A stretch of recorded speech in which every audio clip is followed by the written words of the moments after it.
Hello everybody and welcome back to the channel. Today is Apex Legends Global Series APAC North. This is going to be live streamed on YouTube and it will turn into a VOD later, so if you're just tuning in, I welcome you to the stream. It's great to have you here. Remember, this stream is on a 5-minute delay, meaning that I will do my best to interact with chat, but to keep competitive integrity, since I am controlling the camera and following all the action that's taking place, we do have a 5-minute delay in place. Now for those that are watching the VOD, still welcome you. Good to have you be a part. I am timestamping this video so you can get right into the action for what you would like to watch. So we'll begin here in just a few moments.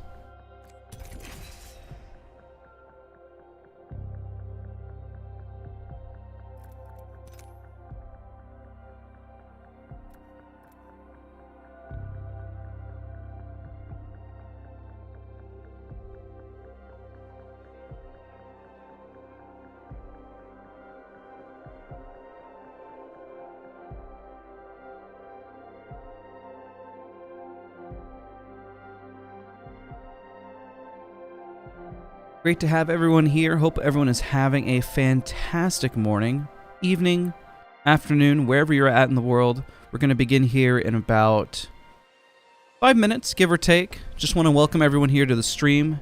Just getting started. What you're watching is Apex Legends Global Series Championship for APAC North.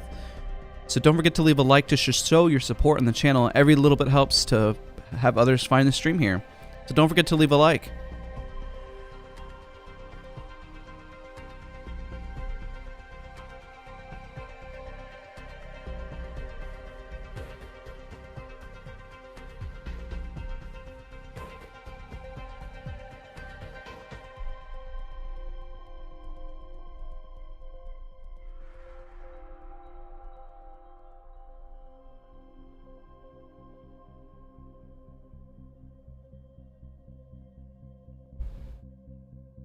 We're just getting set up and want to welcome everyone to the channel. Great to have all of you guys here.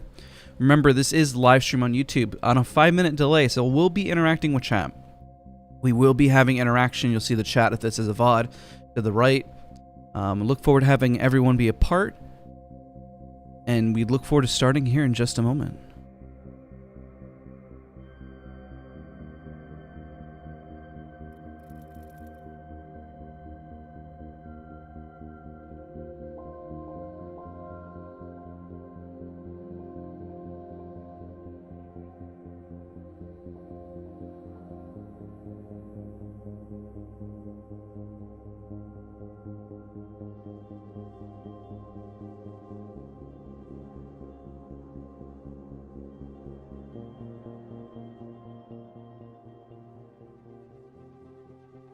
Alright, we hope you're all ready for some Apex Legends today. It is getting close to 5 in the morning here for me. Just let me know what time it is in the world for you.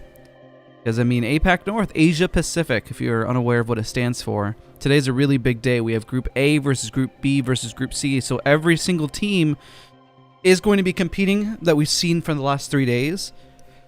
Today is that big day, the deciding factor. So I'm really excited to see which 20 of these teams advance, as things are really starting to heat up.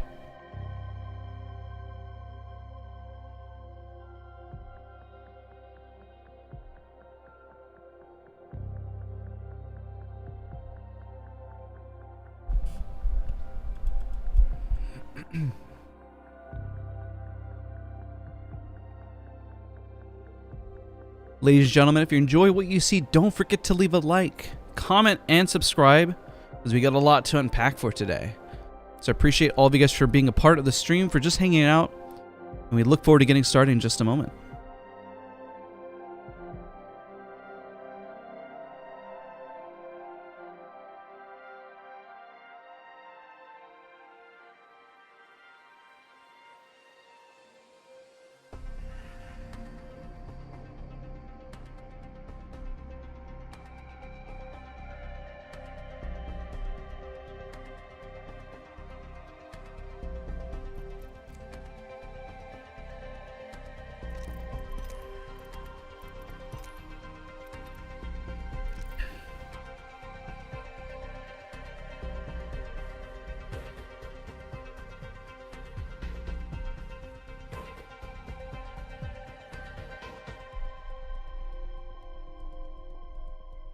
All right, ladies and gentlemen, we're about to get started here. Teams are going to start piling. I just want to say good morning, good afternoon, wherever you're at in the world. Just want to say hi. It's good to have all of you guys here. Welcome, everyone. Welcome. As you can tell, literally as we switch scenes, we do have teams piling into the lobby. Today's a very, very big day and very important day. Let me just be sure to get all the tweets out real quick, just to let everyone know that we are live, that we are here, that we're excited to be here, because this is the big day leading up into the finals. And don't worry, if you are watching this, don't forget a 5-minute delay, because we'll be controlling the cameras to keep competitive integrity. So very, very important, because this is captured live. And if you're watching this and it's on YouTube later for you guys, then remember there's a VOD. But you can see the chat over on the right to see what the conversation was like during the live stream itself. So I appreciate all of you guys. We'll get started here in just a moment. But just know that I appreciate the fact that all of you guys are here and that you guys are a part. We've got a big day ahead of us. Don't forget to leave a like, because it helps others find the stream. And it seems like you guys are really enjoying what you guys are seeing, so that's awesome. Let's switch over to where it says Game 1.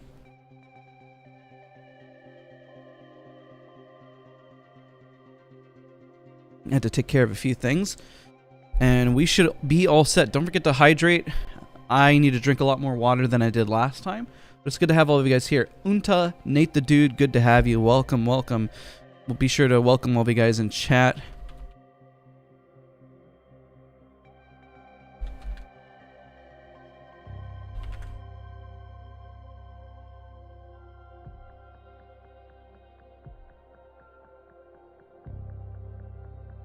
And yeah, I'm excited. Hopefully you guys are all excited as well. This is a big day. I'm excited. This is going to be a whole lot of fun. We got a lot in store. And it looks like we're going to have 6 minutes until lobby closes. So there we go. There's the timer until everyone gets situated and everyone gets into the game and into the round. And then we get started for the day. It's my last thing I'm sending out. And we should be all set. Looking pretty good.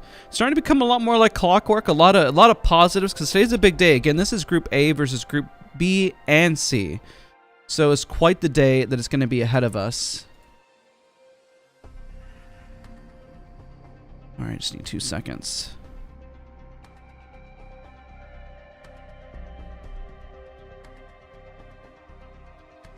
Okay. Move this over. I just need to move over my Discord so I can make sure if I have any big notes that do come up that we do have them. But the show is now officially on the road and we are all ready. I hope all of you guys are ready as well. Today is a big tournament day. Hope there'll be Watson today. We'll see if there'll be Watson. I do not think we're going to see Watson, unfortunately. It would be very interesting. I truly believe that if a certain meta or characters embrace that, the game can completely change and shift around.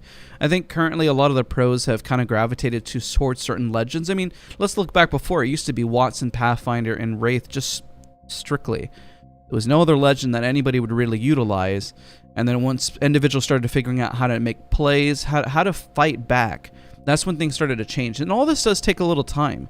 So what you're seeing in the first matchup, I believe, if I'm not mistaken, let's see here, is it going to be B versus C first? It's going to be our first group together. So that's going to include Ali9, CVA, CGK, Connect Gaming, Crazy Raccoon, Daikin, Fanel Korea, Flora, Good 8 Squad, GTS Art, Ice Cream, A2 Esports, LFT, Northeption, Reignite, Sengoku, Sun Sister, Team Unite, USG, and Warabi. So a lot of great teams here. If you don't see your team here, do not worry. We're also going to, after these first 2 rounds, it switches the group. So today's going to be an interesting day. We're going to see Group A, B, and C all competing against one another.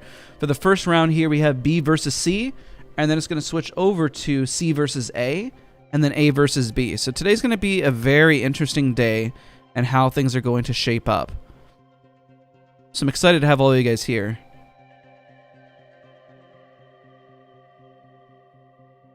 That's a great question. I'm going to go and answer that. It will be...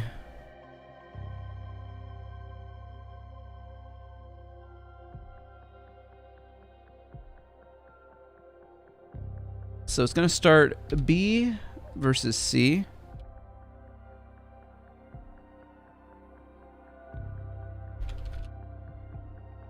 Then C versus A, 2 rounds.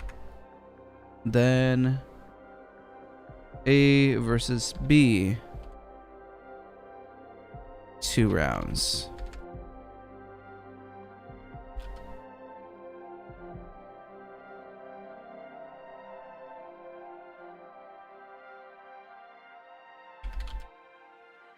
Okay.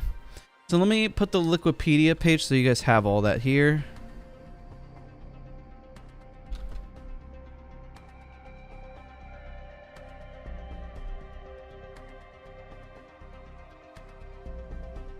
I want to pin that so we have it. Perfect. All right, we got 2 minutes and we're gonna get started here. This is already heating up. We got momentum. We got to keep things going. We have to have the ball rolling today, ladies and gentlemen. Hope all of you guys are ready. We are all set here. Don't worry, I will pause the music once we're in, and then we'll get going.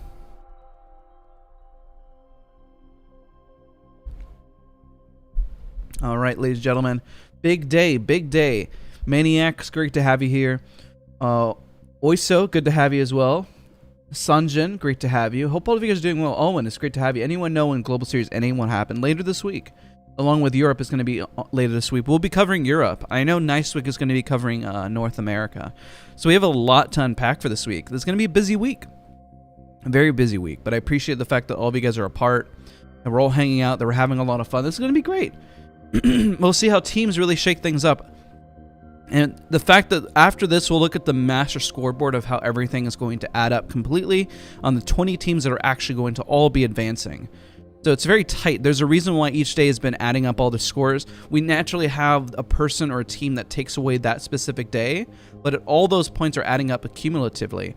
It's really about making sure teams can perform consistently.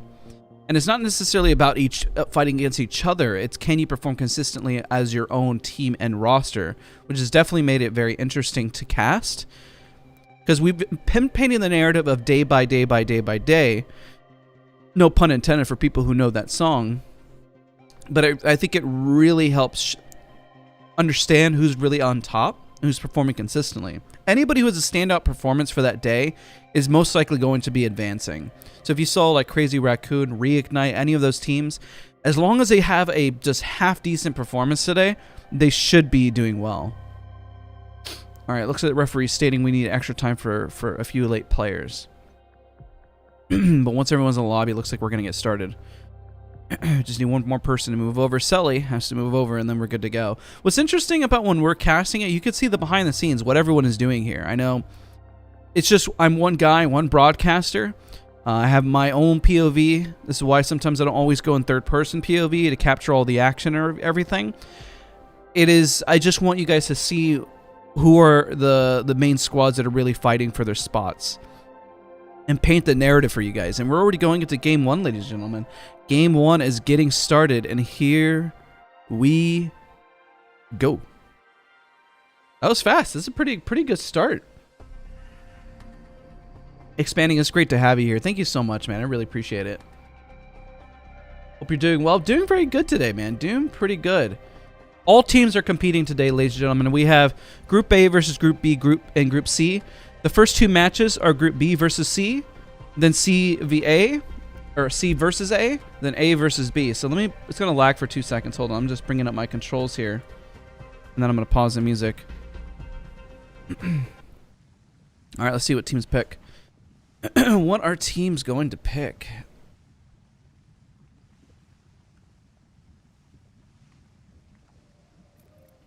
Did we get a disconnect from a roster here? I'm sure it'll populate. Okay, what are teams running here? What are individual teams selecting? So we got a mostly Bloodhound. Loba? Is that an accident? Is that a misclick? Also, I need to see if the roster had a disconnect. Loba. That's an interesting pick, ladies and gentlemen. I know we have yet to see that. Let's take a look. Yeah. Okay, we didn't have any disconnect. Everyone's connections are good. Loba. Wow, we got to follow this action, ladies and gentlemen. This is an interesting pick right off the rip. we have this is the first time, especially at this caliber and level, seeing a Loba, an ALGS championship. I've yet to ever. I don't know if this was a misclick or what this is. Honestly, I really believe that Loba can be meta. But we'll take a look to see what Loba can do to change things up and how they're going to perform and what they're going to do. Let's make sure we're not missing any 50-50s, of course. Let's make sure if teams are fighting for their spots. FLK is taking the center over there. Just want to see where USG is landing. We got a team landing Lava Fissure. T1 is not in this lobby. They're going to be in the next few rounds in just a hot moment. So I definitely recommend that you guys stay tuned, because we got a lot of action to kind of unpack for today. But this is an interesting change here. If this team performs well with Loba, that honestly could really...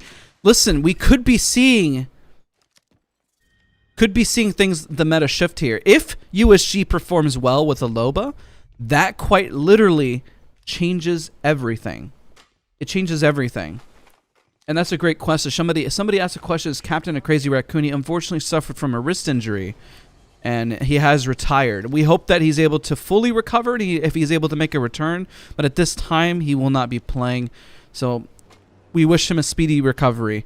And he's a fantastic player, fantastic Gibraltar for the roster. So speaking of Crazy Raccoon, I need 2 seconds. This is going to lag for a second. I apologize. I just need to pull up my listing here on the right monitor, and now we're good to go. So I apologize for that. So we have Zetter, who is their new Gibraltar. So let's go back to that Loba. There's no fights currently breaking out, but I find it fascinating, this comp that we're seeing. I've yet to see a Loba in play ever, so it's just fascinating to kind of understand what this could mean and change. If they quite literally even get in the top 3 or 4 this round, they'll stick with the Loba if it works.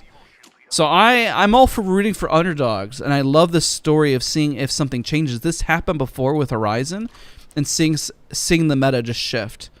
But this is, especially for Apex Legends Global Series, this is a pretty bold move, which means they've practiced this, they've adjusted for this, and this is something that they wanted to give a shot and try.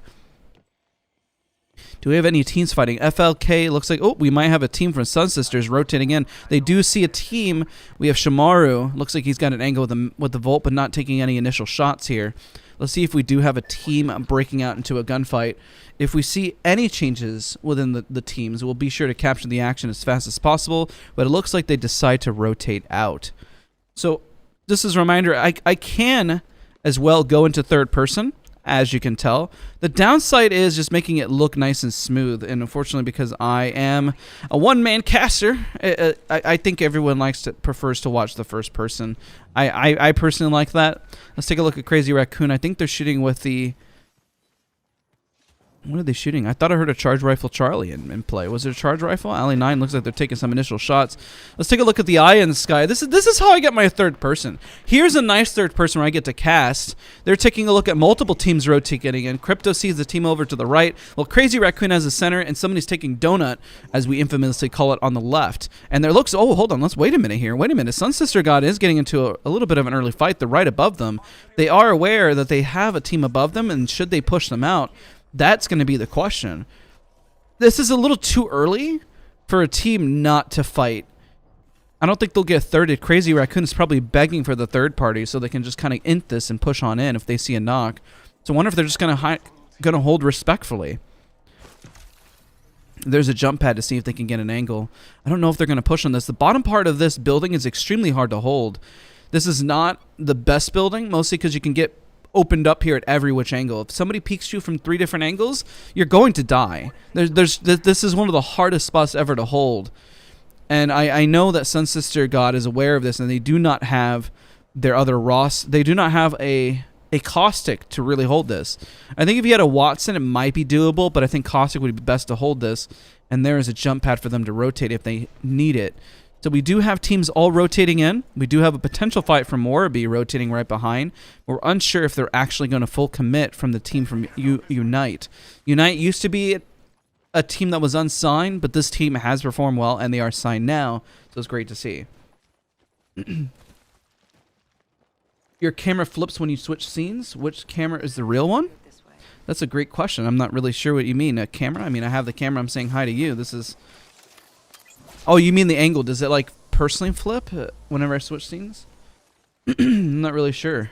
That's a good question. Oh, let's switch POV here from Reunite. Rig 788 has been an absolute monster when it comes to utilizing a sniper. It's been always in play. Great performances on his part. GTSR is rotating on the far end. We have Good 8 squad. Let's take a look at USG and see how they're doing. This is a team that was running a Loba before. I want to see the first Loba ult go out and see how it actually works. Can USG make the Loba actually become meta? So we're trying to predict where the next fight is going to be. GTS Art does have an open angle here. Who's got the best gun to kind of get some early damage? Probably going to be the R301 from Karaju. He's got the most ammo and he's got the most damage to potentially do, but it looks like they are getting picked on, and so they're going to opt to just rotate. So it looks like they're not even going to fight. Reignite has the low ground here, and as I switch POV, you did see the R301 at a weird angle from the start, but it looks like they're okay. Flora is already getting into a fight against Unite. Unite is down here, and there is a Crypto ult out, so Unite could be the first team that does go out. They're just getting out for dear life, and they have abandoned their one guy. So Reignite is engaging when FLK and Jung Hee has been knocked. That is their sniper of their roster, who is strong at holding range and angles. And Reignite looks like they're having a pretty tough time here. Getting a pretty big spray from Dizzy. They do need to be careful not to get thirded. He is getting a nice knock, and Reignite has all of the angles. You know, Reignite has really come into their own. I've been casting and watching them quite a bit as they grow, and they've really started to improve and get a lot better as time keeps going. And I hope the team recognizes that, and it should be commendable, their work that they're doing. It's very, very strong. It's impressive to see how much they're growing and their confidence as they grow. Let's take a look back at USG, and look at this. They have the Loba ult. They have the Loba ult down for ammo and things that they need. They do have zone. They did not hit the beacons, so we do not know currently where it's actually going to end. Let's give a view over at Crazy Raccoon. They got his eyes in the sky. This is mostly going to pull over in the center here. Let's take a look at GTSR and their POV and see how they're doing. Teams are all they're playing pretty respectfully. We've only got 2 teams out, and the current kill leader is Reignite. Reignite is really holding down the low ground here. Not going to be the best spot to hold in the long run. Cancel that. But it's not impossible. It's not impossible, ladies and gentlemen. It's definitely doable. I think Reignite would definitely benefit from having a high tier spot, and trying to get the longbow shot drops the armor not to give him the extra damage. So one of you guys actually comment this comment section down. I didn't even think about this. That the armor is dropped so they don't give the Crypto the damage. Granted, they're taking damage, but the armor's on the ground. Yes, but it doesn't at least help him level up his armor. So this position, like we mentioned before, is looking pretty spicy for Reignite here. They do need to find a different angle. One person did drop down. I don't think 7, 8, and 8 caught wind of that, or he was probably a little overwhelmed, but they did manage to get their banner. And FLK is going to go for the res here, bringing one back into the lobby, going from 58 back up to 59. They know that once they go for the res that they might get a potential push here from Daikin. Daikin is pretty aware of FLK's presence. They just don't know what team obviously that it is, but they are aware that they have the potential to fight. So let's take a look at all the teams. The Loba team, interesting seeing Loba still in play as they're able to gather their resources. You can tell that this team at least is going to be sitting pretty comfortable with ammo. They're going to have the ammo count. Having a Loba, though, one of the first times I've ever seen Loba actually use as much as possible in tournament play. And it's definitely inspiring to see. This could, if this team performs well with it, if they get at least top 5 this round, everyone's going to look and say, hey, is Loba actually meta? I promise you, this happened with Horizon, so we have everything to hope for. And let's switch over to FLK's point of view. Sorry about that. Let's take a look. Unfortunately, that res, he just got decimated from the res. We did get Jung Hee also down at an angle. 788 managed to get the angle there. Let's take a look at the POV from Reignite here. What action they're able to get. So they do see them. He managed to get the knock.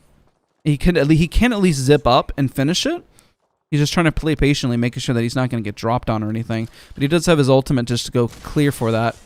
Calling for his teammates just to get the angle. This is the one fight, and he does drop, actually.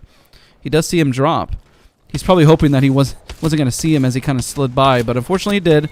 And there goes FLK having a pretty rough start to the tournament thus far. This is a pretty rough start that they have in Dogma. This team has performed extremely well before, and you see them. They've taken first place for a day. This is just not necessarily the beginning that they're looking for, and their Octane is just looking for an angle, looking for some spacing.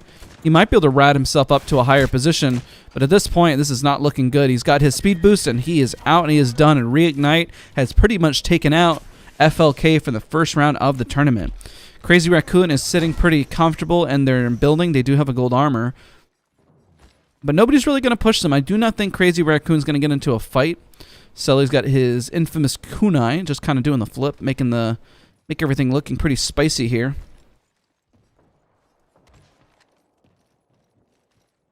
Crazy Raccoon could instigate a fight here, but I don't think that they're going to necessarily. But we'll keep a close eye, don't worry. We'll make sure not to miss any of the action. They only have the most damage they have on the roster right now is 174, which is from Sully, and it's all done from range at the moment. We'll see how the Loba ult is actually still coming into play, and they do have the ult, and they're just grabbing resources and throwing them into a building right now, which actually works. And let's take a look here. Sun Sister God, Reignite. Let's take a look at Daikin. Reignite's team is getting shot from above. We switched to the POV just in time. We saw that they got a little bit of damage in with the Volt. Solid amount of damage, not looking too bad. Almost got a crack, but I believe he got his bat off. They could tell that's 788 he's looking at from that POV. And you can see right behind the wall. You can see from the highlights there. They're getting shot from an angle from the bow check bow, meaning they can't really make a play or make a push. And they do have the low ground here. I know Crazy Raccoon is looking for a fight, as you can tell. They are in a fight already getting pushed. And Selly's trying to look for the angle right now. He might jump out on the left side to make a push. It definitely would be ballsy. But you can tell that he's itching for a fight, especially with the cracks. This is a call sign here to make a play. That team is definitely going to try to get out as fast as they can, and they managed to tell him that they do not belong here anymore. Crazy Raccoon owns the top of the building. Well, GTS Art will kind of just sit at the bottom. Sun Sister God, as well as a team located right above them, are just kind of holding their angles and holding their spot. We do have a crypto eye in the sky, though. You can tell that all the teams are just kind of stocked up in various buildings. You can even tell that they're kind of pinging Crazy Raccoon. Oh, they're making a play. Look at this. Good thing crypto kind of let us know what's going on here.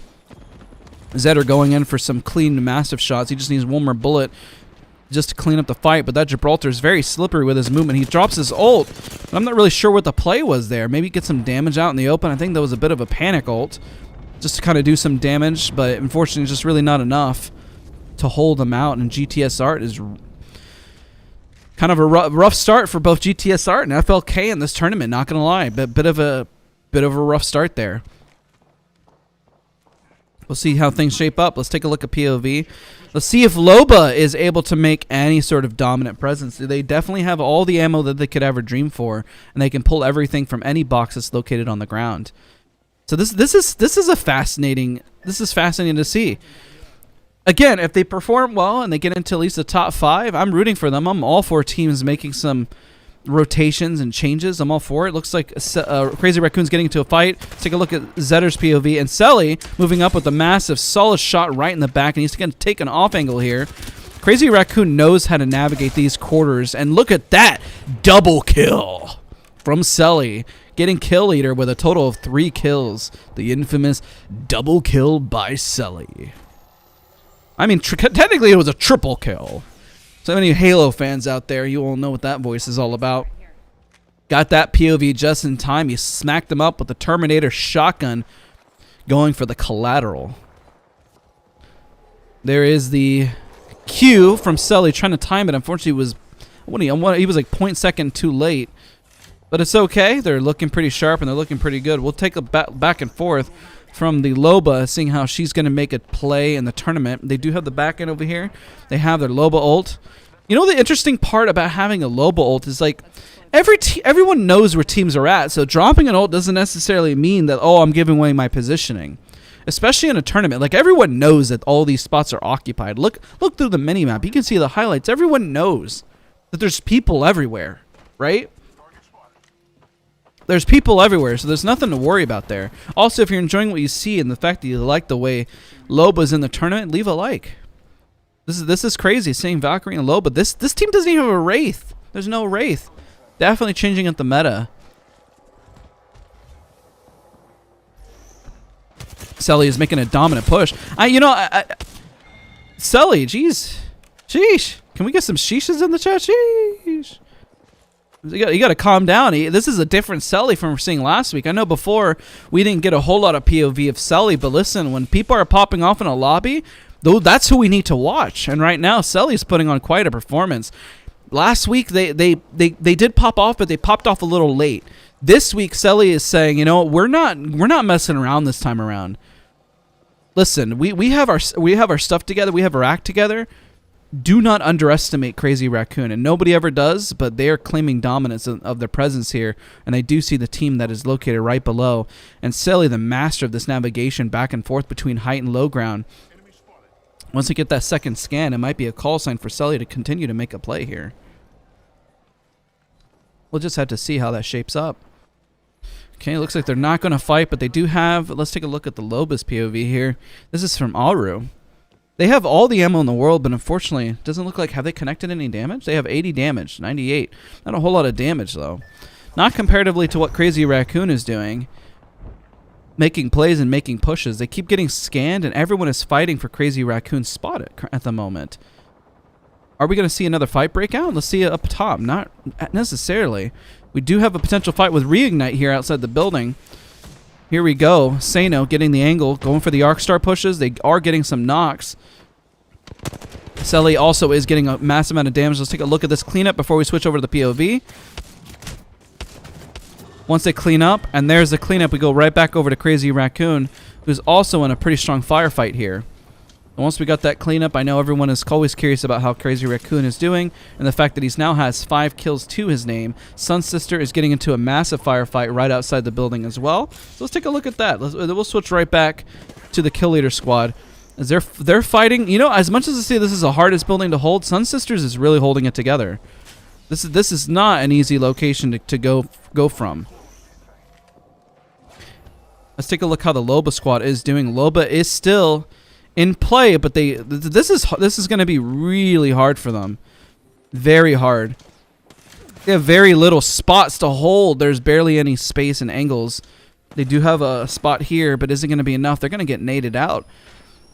They're very early here. I mean, if they drop that low bolt, they could drop the low bolt for cover.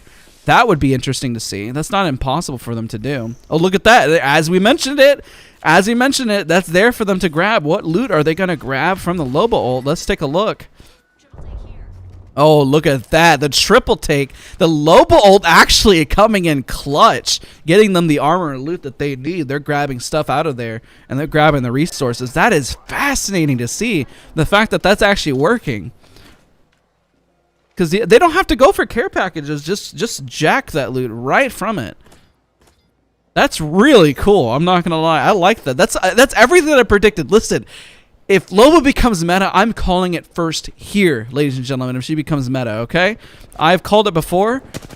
Ooh, look at that. Zetter getting a nice crack, but Ras is looking pretty low. Selly's got an angle here, 46 damage.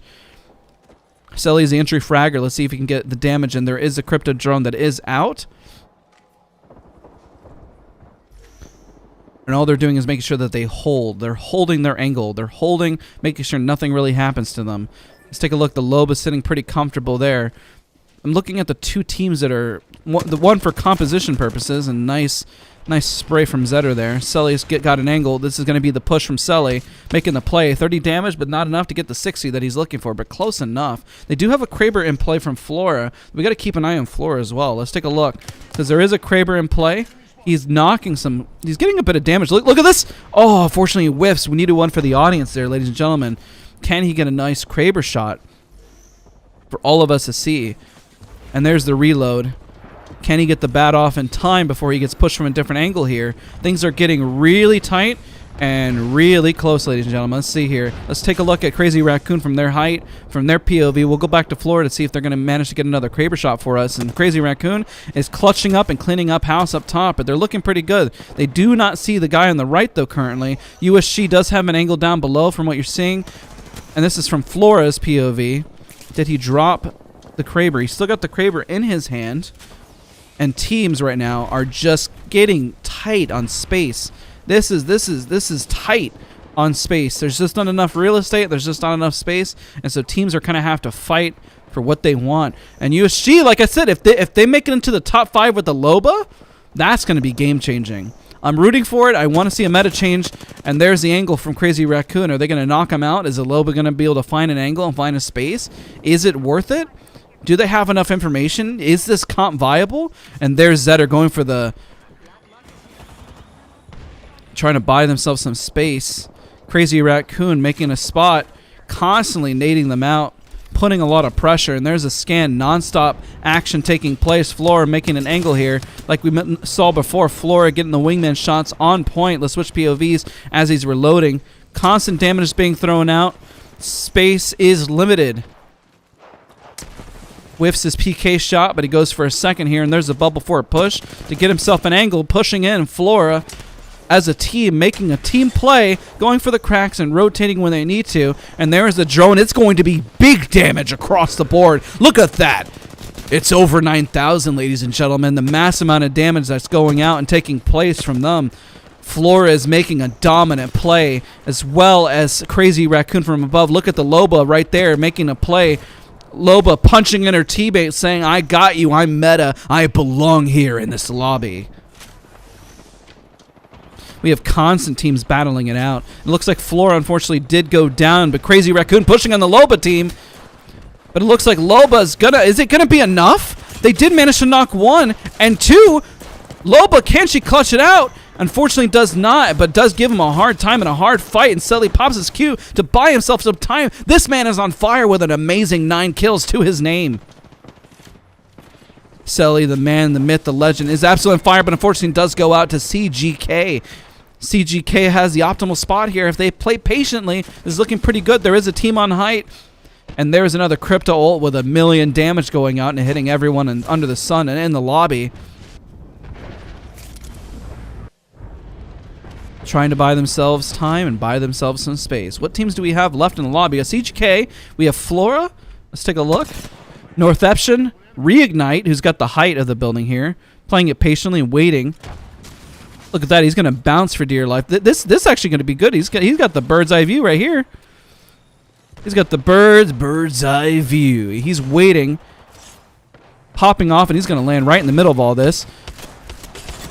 Can he clutch up? He's in the top 3, top 2, and Reignite. Wow, what a play from 788. Clutching out some quick kills there at the end. I'm glad we catch that. Poggers, what a play there, ladies and gentlemen. That's insane. That is insane, ladies and gentlemen. What a play.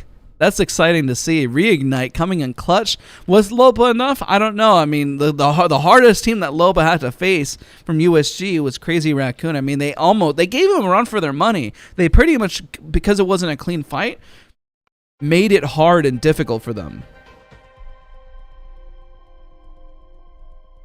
That is tough. That is rough. Crazy Raccoon, though, I mean, regardless of their placement, man, did they come out with a lot of kills to their name. Let's take a look. USG made some solid placement here with Sully coming in just above with 9 total kills. That's enough for getting at least 2nd place, ladies and gentlemen. This is going to be an overall close day from what we're seeing. Let's switch to Legend here on the main screen. Just an honor of seeing a Loba in play.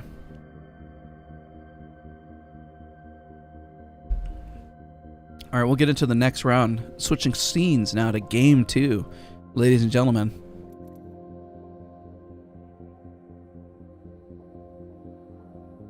All right, just a moment. We'll hop into the lobby. We'll get things situated. You're going to see a bit of a lag. But do not worry. Once we're all squared away, we'll be underway. What did you guys think of the first round? I definitely think you guys should leave a like. This is going to be a very entertaining day for Apex Legends. I think it's going to be huge, ladies and gentlemen. I think we got a big day ahead of us. I think we could see the meta potentially change. And once the scoreboard is fully updated, we'll break all that down for you all.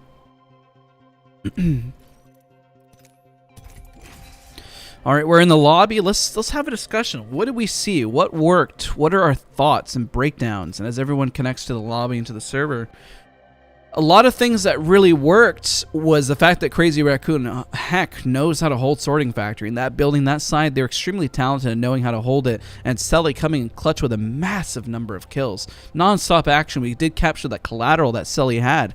What a play on his part, getting the double kill, going for a full triple kill. Not only that, but seeing the amount of damage that Crypto can throw out.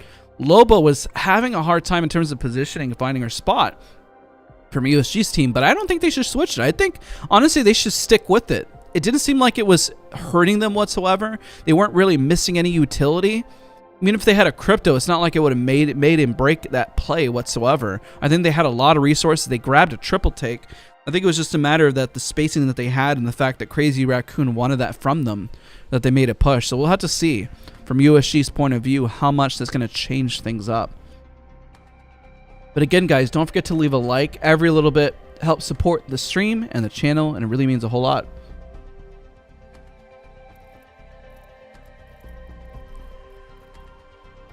It's a good moment to get water, ladies and gentlemen. I've been drinking a lot more water this time around for this tournament than before.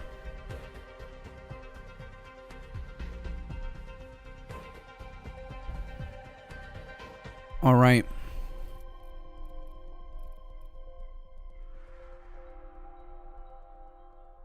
Like the names got restarted there, so I'm gonna have to put all the names back in.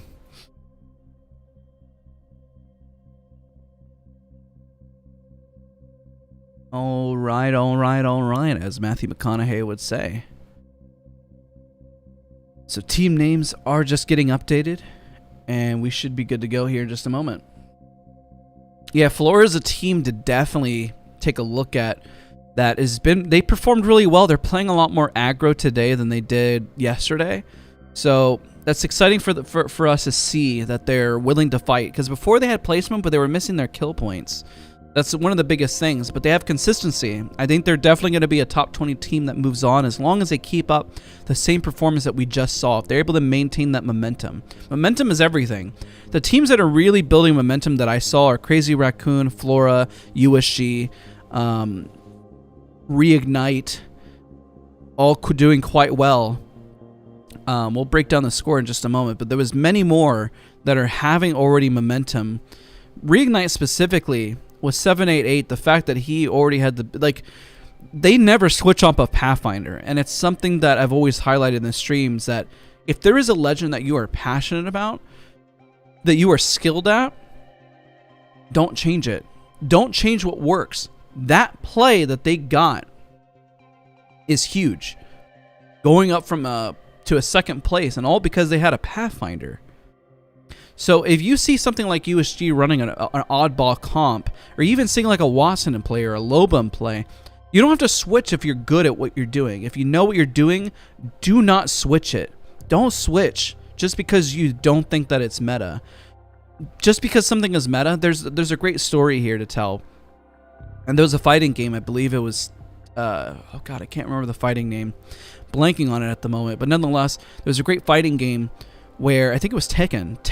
I can't pronounce things today either. It's too early in the morning. Tekken, where there is a character that's a panda that was completely unmeta. But the individual won first place overall, and you guys could correct me of who this is. But the fact that they managed to snag first place overall in the tournament and everything is a testament that it does not matter the meta. You can change the meta. You personally can change the meta. Just because the good players have already defined the meta doesn't mean that somebody can't come in and shake things up. That's the whole beauty behind what we're seeing with esports and gaming, and even in sports, traditional sports. When the meta and things start to change just because of what's comfortable and what everyone's used to, professional players are always going to be hesitant for change. Because as a professional, you want as much consistency, and whenever you're playing professionally, nobody wants to know that things can kind of change on a whim. That's very scary, especially as much as you see a game like Apex constantly updating. CSGO has been around for a decade, so the meta doesn't necessarily change anymore because it's been around for a very long time. But for something like a Battle Royale that has a lot of RNG, there's a lot to learn here and a lot to unpack, and the meta is not anywhere close to being defined definitive. things can still definitely be changed up. If there is a demigod that shows up that plays with off legend meta, but really makes massive plays as a team with synergy, that's where you can see a lot of potential really build up. What's going on, everybody? But it's good to have all of you guys here looking at the scoreboard. Any commands for the scoreboard? It's actually pinned right above for you there.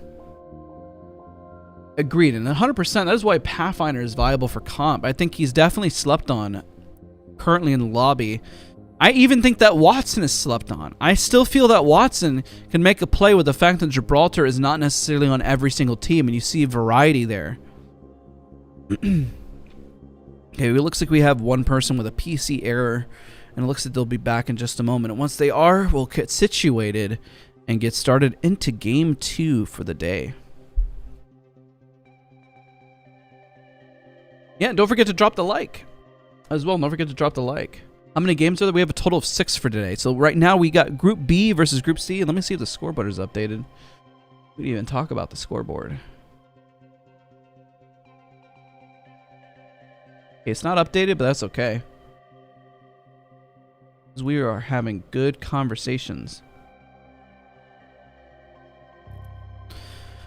All right, but I mean, it was very clear in terms of score. We'll break down the score into the next round, but just know that teams are performing quite well. And once the scoreboard is updated, we'll be good to go.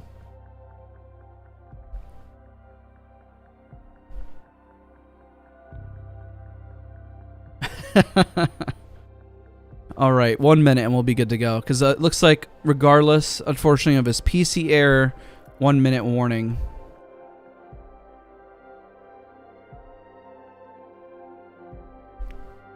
Otherwise, it looks like, unfortunately, Connect Gaming, we're going to have to go without them because they're keeping up the momentum, and it looks like they, unfortunately, cannot wait for everyone. All right, looks like they're duoing. Wow, at this caliber, at this level, it looks like it has nothing to do with Apex, but it looks like he's got a PC error, unfortunately.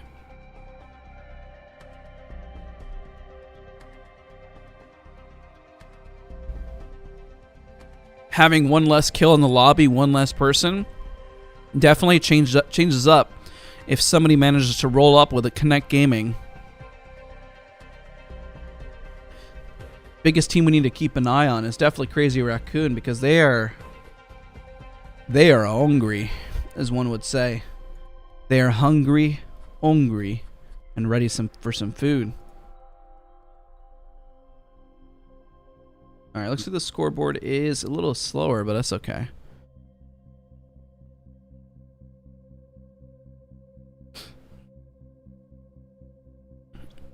All right, so it looks like they're willing to wait, but they're just waiting to see if his computer will connect. They're just trying to verify how big of a PC error this is. Correct. I mean, we do have a misclick fuse, and they won the round anyways. Facts. How has exercise improved your aim? Once I work out today, it honestly keeps you sharp. It really does. It makes a big difference. I'll do a video. I'm going to talk about the mouse pad in Wednesday's video, and I'll probably do the workout video next week. But it has made a difference. I'm building a lot more muscle right now, so I haven't seen a lot of weight difference. I've been seeing my stomach lean out right now, but it's only been like 1 month, and it's not like you're going to see the mass amount of changes in 1 month. Still got a ways to go.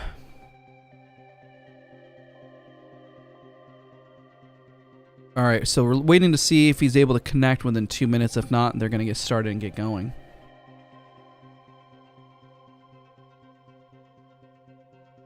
It's always unfortunate when somebody has PC errors, especially at this caliber. Having an error on the computer and unsure what it is. All right, ladies and gentlemen, we're starting. Going into Game 2. And it looks like his PC is completely crashed, but it's look at that. Call sign with Loba. Let's see if they run Loba again. I honestly think it works. I don't think they should switch off it. I think there's some options here.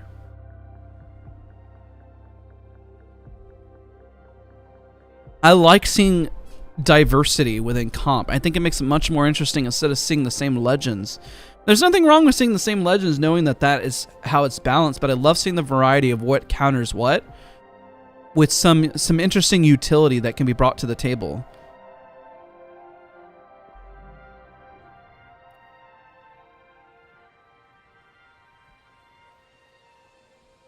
Alright, first selection. Is Aru going to be running Loba again? He is. We do see the Loba locked in, ladies and gentlemen. Loba. Thick with 2 C's. Gibraltar, thick with 2 C's.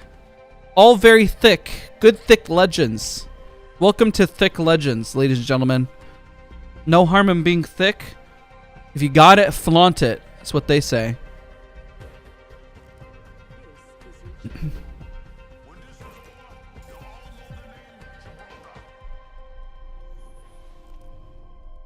And here we go.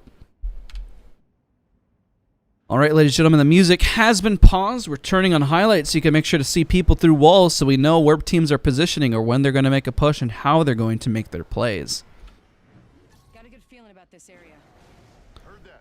This is looking like a pretty big day, ladies and gentlemen. I like the fact that we're seeing so much diversity and changes within the roster. As you can tell, you have a very diverse group of legends. Just to break it down, unfortunately, Connect Gaming, they are running a Pathfinder, though. So it's very interesting to see. We do have the Loba in play.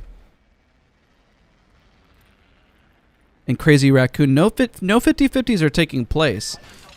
Here is the combo that we usually see with the Gibraltar Bubble and the Bloodhound going for an early scan. So this is going to be a different zone. Let's try to predict where this is going to end. I don't think this is going to end. This could end Harvester, or this could pull on this north side over here. Not going to end over here, not going to end over here, not going to end over here. 2 probabilities.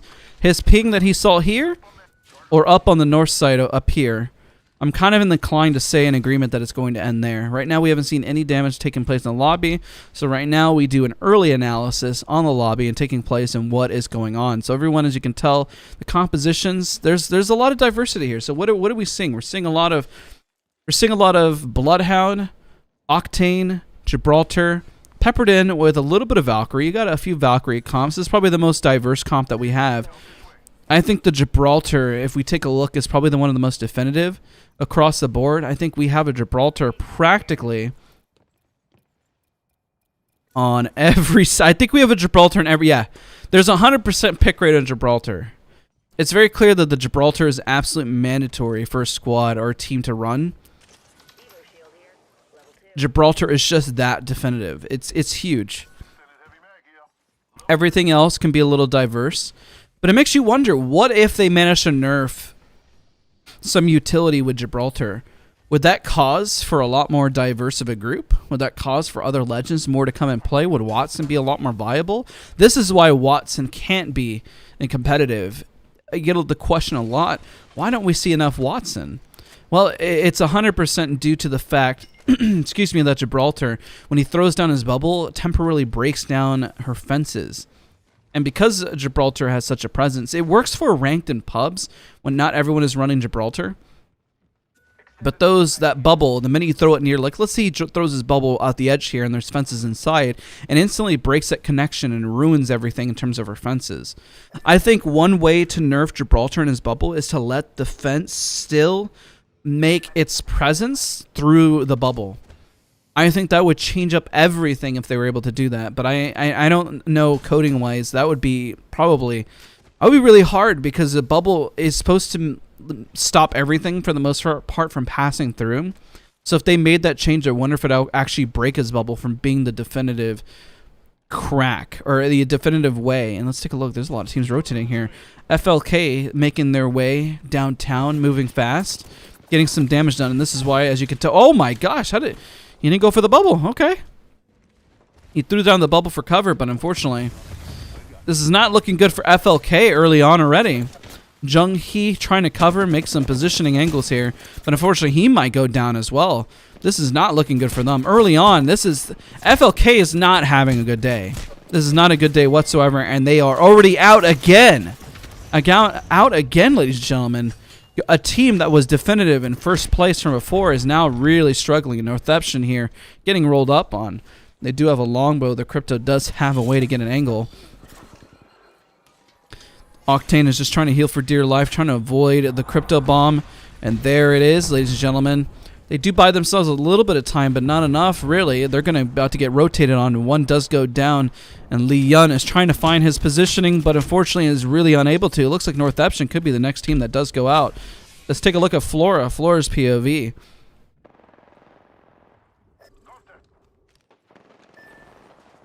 Flora's just looking for some angles, looking for some kills. They do see the Gibraltar bubble has gone out, but they're having a hard time making a push.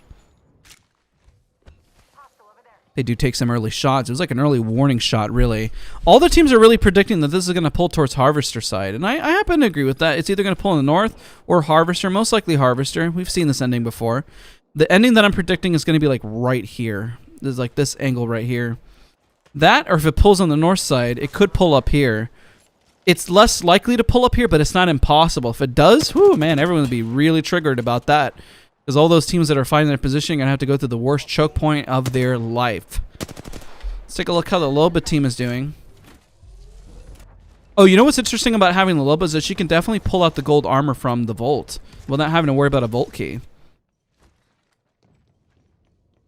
So they do see the vault, which is being scrapped right now. They do have the ability to rotate at the moment, and they're getting shot, but mostly from Charge Rifle Charlie.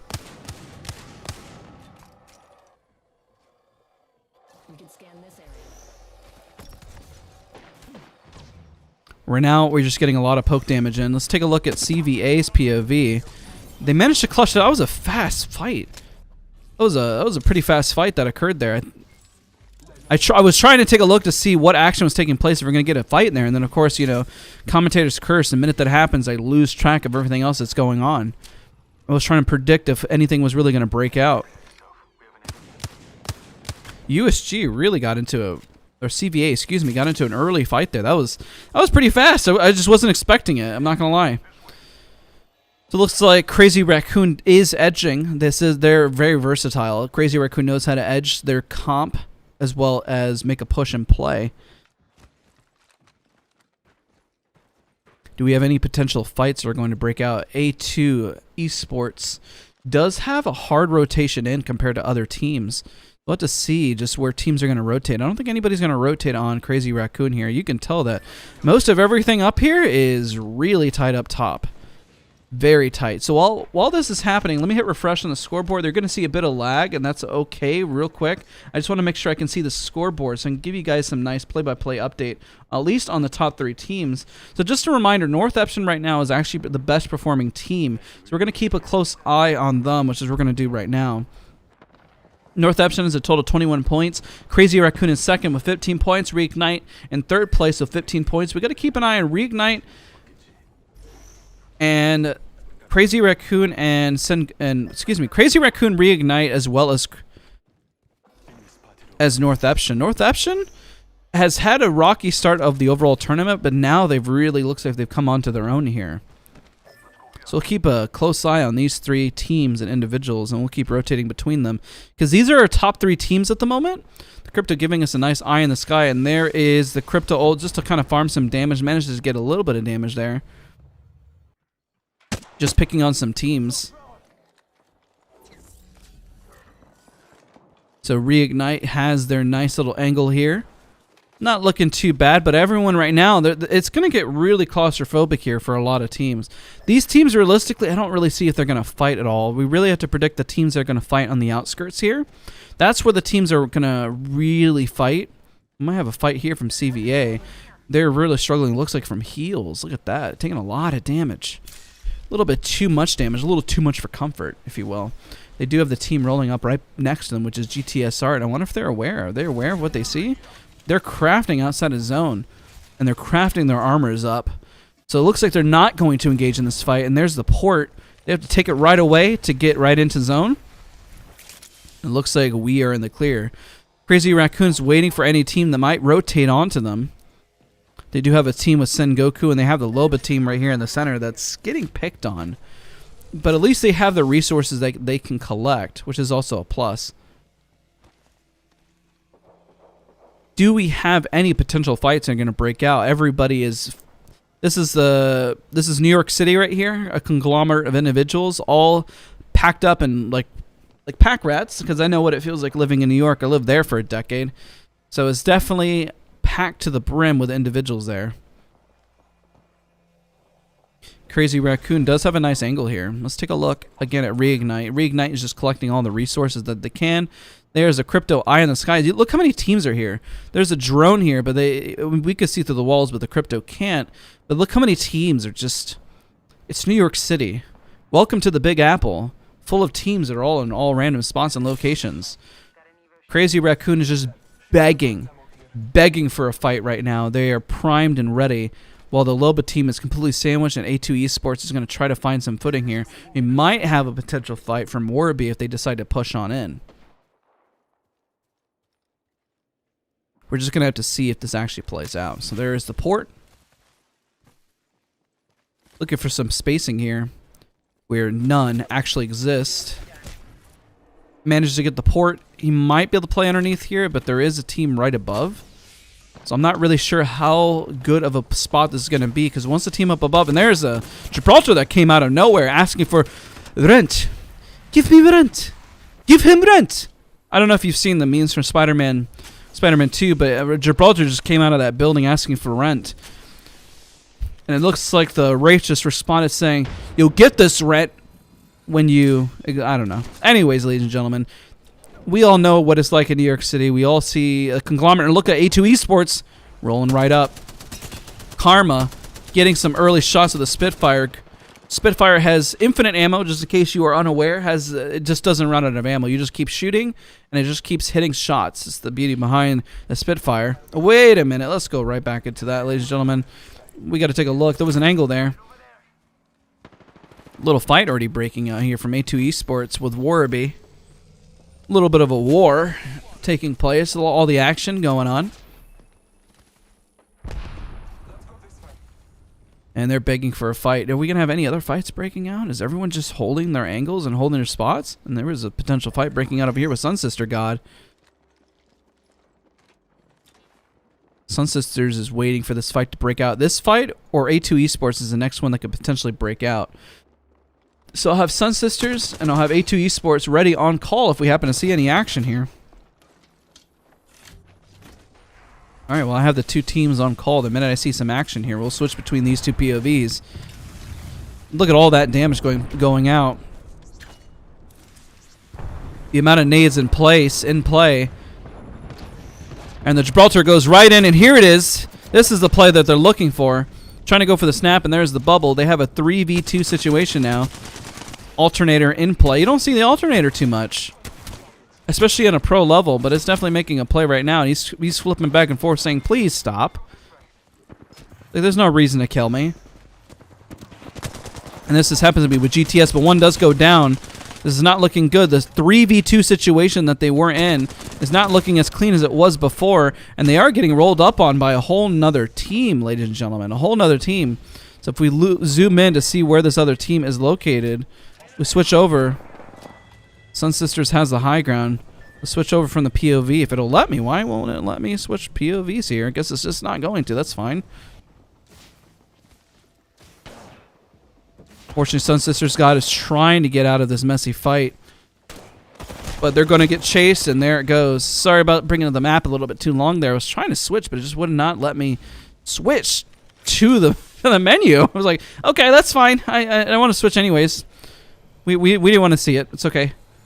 Right? And look at the Loba team here. Still holding the angle, and a team is rotating right on them. SGK has said, we like Loba.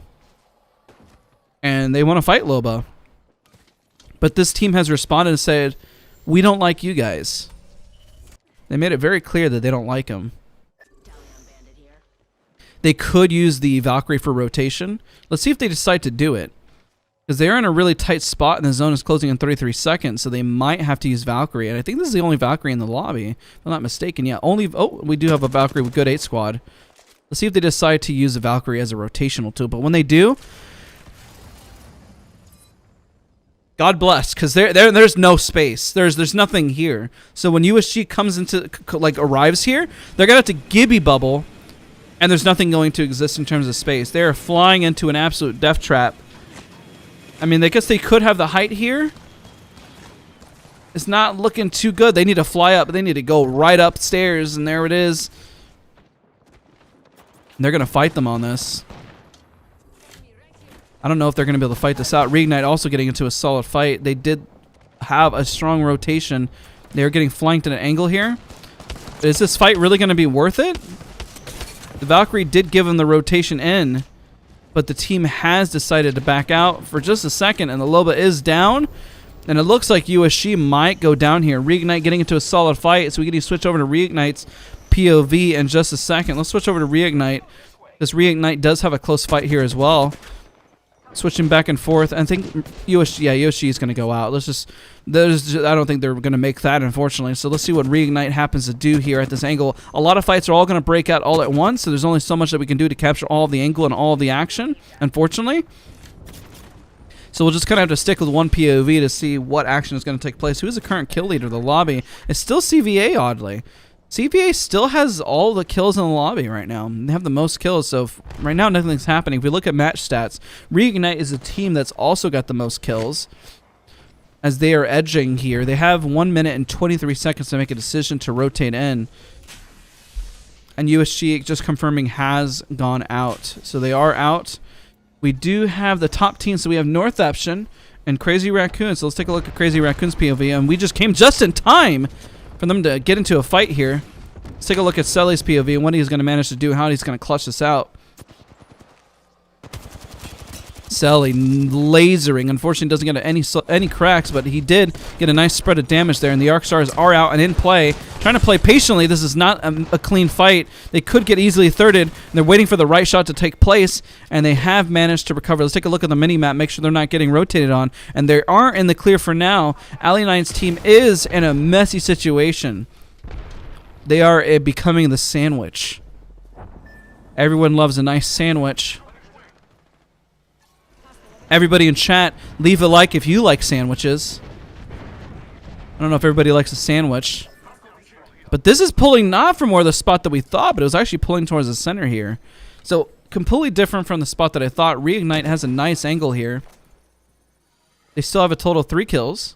They're looking pretty solid. Reigniting the flame for Pathfinder and meta.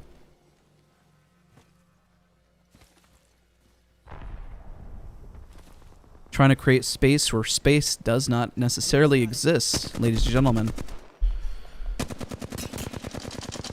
Getting some spray there, getting peppered a little bit with a flat line, asking himself if he got a little pepper, would you like some salt with that? Hopefully no team is necessarily getting salty here. We'll take a look close at Crazy Raccoon and Reignite. Those are our top 2 teams, as well as North Eption. We'll keep a close eye on each of these teams. North Eption does have a nice spot. They only got 1 knock, or it looks like 1 kill here so far. So Crazy Raccoon is making a push in, but I don't think they're getting into any fights quite yet. Reignite has an off angle. North Eption getting into... They have the bottom spot here, so I don't think they're going to get dropped on. They do manage to clutch that fight out. So let's take a look at Crazy Raccoon's POV here. Ras does have a nice angle, and Sully might make a push here. We do have a lot of teams fighting for positioning. These are our top 3 teams that are making it again back into the top 3. Reignite is fighting space where it doesn't exist, and so does North Eption. And Crazy Raccoon has every opportunity to win this. They have the zone, and every team has to rotate over to them. So if you look at the mini-map, I want you to understand just how much of a spot they do have. Look at this. Everyone, but oh, it looks like Ali9's team. I don't know. They might. What team are they running? What comp? Okay, they have the race, so they could rotate right behind Crazy Raccoon and grief their game. So that's important to notate that they have that right there. Reignite, as well as North Eption, have to run into each other here in a moment.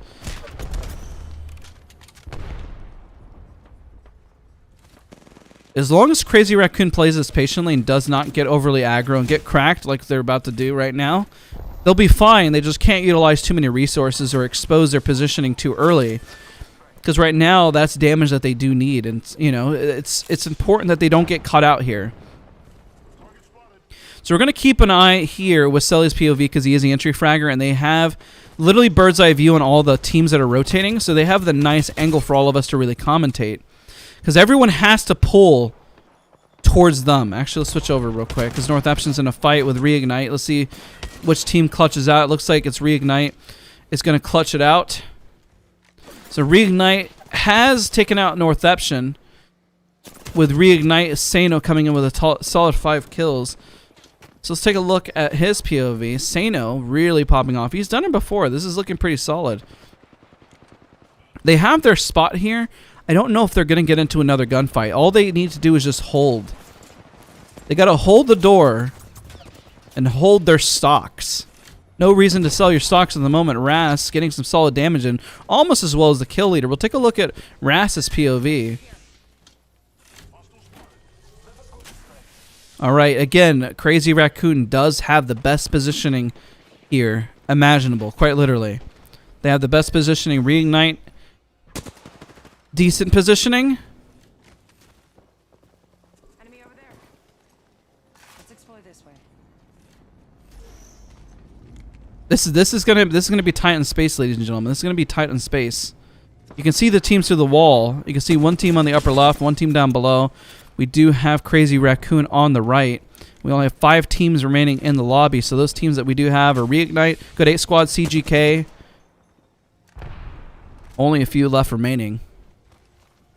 So we got our finger on the trigger if we need to switch POVs here, kind of making sure that we're capturing whatever's taking place.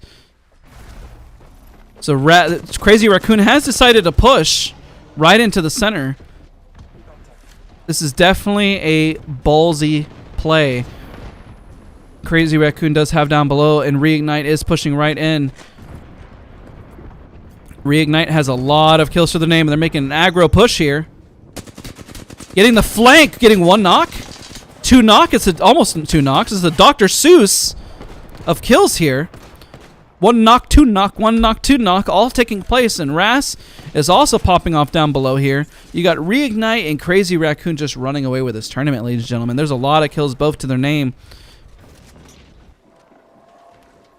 Ras with a total of 6 kills to his name. Meanwhile, you also have Dizzy with 6 kills to his name. They got a lot of kills. This is looking quite solid. This is going to be a Reignite versus Crazy Raccoon finish for the most part. They do have a potential rat. Let's take a look inside. Let's switch to that POV. Do they see him? Oh, they're on top of the building. This is tough of who to predict who's actually going to win this, because Crazy Raccoon is going to be whoever just makes the ballsy push just to push down. I don't really know which team is going to go for it though. Every team can just hold. You don't necessarily have to push. Excuse me, I got a hiccup. And there it is. He's going to counteract with a bit of damage, and he's putting the port down so they can port back and forth to buy themselves some spacing and some time. And there's the port down from Reignite. Let's take a look at how Crazy Raccoon's going to respond to that port existing down below. And there's a scan. Ras has the most damage in the lobby. Is he going to maintain the most damage as well as the kills here? He bats, but it looks like the bat might have been at a poor time. Sully's got his EVA 8 reloaded, ready for action. Manages to clutch out 1, 2 on Reignite here. And now it's a free-for-all. And it looks like this is heading over to Crazy Raccoon. Going for the smack, punches him, and gets the fatality as if this was Mortal Kombat. Crazy Raccoon secures game 2 for the day. Pretty strong game there, ladies and gentlemen. Very good game coming in clutch from Crazy Raccoon. They should be proud of their performance and every bit that they're doing here. This is Crazy Raccoon is showing up with a vengeance. This is exactly the team that we were expecting before. I know we didn't give them a lot of coverage before, and that's because, I mean, they weren't having the best rounds, but now they've come back with a vengeance, and here they are, and they're here to stay. So that was some big games for Reignite. Reignite unfortunately got 3rd place there, but Crazy Raccoon, Ras, Selly had a 9-kill game, and now Ras had a 9-kill game. 9, 3, 12 plus another 12, 24-point game plus 15, looking at a massive shoot up there. Northampton unfortunately got knocked out by Reignite. So because of that, we're looking at a bit of a difference in terms of points. So the Crazy Raccoon and Reignite are going to maintain their consistency, and now the teams are going to change in terms of the lineup. Now we're going into Group B or C versus A. So Crazy Raccoon is still going to be in this tournament here, but we're going to see new team names, T1 and other rosters, and Reignite, as well as the other teams that are going to take place. So the lobby is going to change, ladies and gentlemen. And we need to switch things up here, actually, in the back end. So, lobby code 1. Let's get that situated. Let's hop in. So now we're going to switch over to Group C versus A, ladies and gentlemen. This is C versus A that we're going to see. So we're going to see a new lineup. And the hard part about casting this is that everyone's placements and places are all going to kind of switch up. Okay, so Crazy Raccoon is now Team 3. Like, we have Jupiter Vega and other teams of Fennel coming into play. FLK had a really rough performance. 2 games that just really were not made for them. And they can come back, obviously, when they come into for Group A versus Group B. So Crazy Raccoon is not going to be in the last 2 games of the day. We're going to look at the full scoreboard on what everything that takes place. All right, ladies and gentlemen, we are in Game 3. Once the scoreboard is updated for the prior group, we'll make sure to break that down and take a look at who took those 2 rounds overall.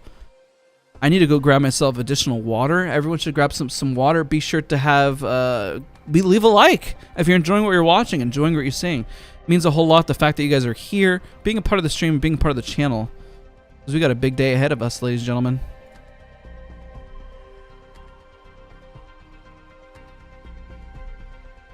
All right, ladies and gentlemen, leave a like. I'm going to go grab some water really quick. Crazy Raccoon is on fire, ladies and gentlemen. You don't want to miss it because they have 2 more games for today. After these 2 games, I mean, Crazy Raccoon is just solidifying. If they keep up this momentum, that is going to pretty much push them into finals and give them that head start that they're looking for. They're gonna. This is Crazy Raccoon is just. This is exactly what they need. Their team across the board. Selly was carrying round 1, then Ras was carrying round the next round. Is Zetter gonna pop off? Is he gonna have a 9-kill game? I don't know. I mean, jeez, the hashish. I mean, everyone across the board has been on fire. So again, Crazy Raccoon is doing really well, having an amazing round.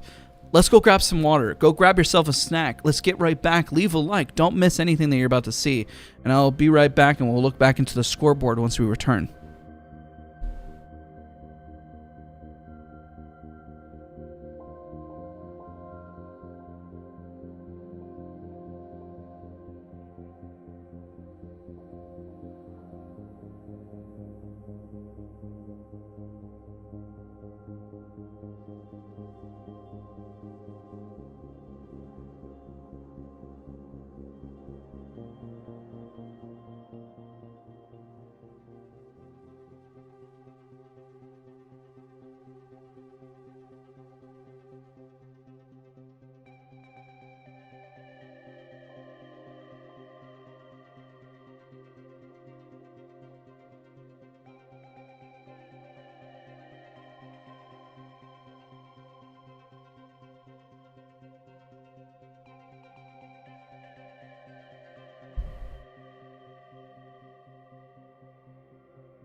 All right, ladies and gentlemen, don't forget to stretch.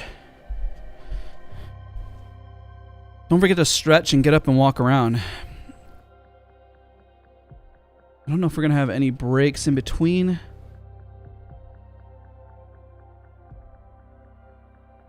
Because we need to look at the overall points of what's being updated and added as well. Let's break down that scoreboard.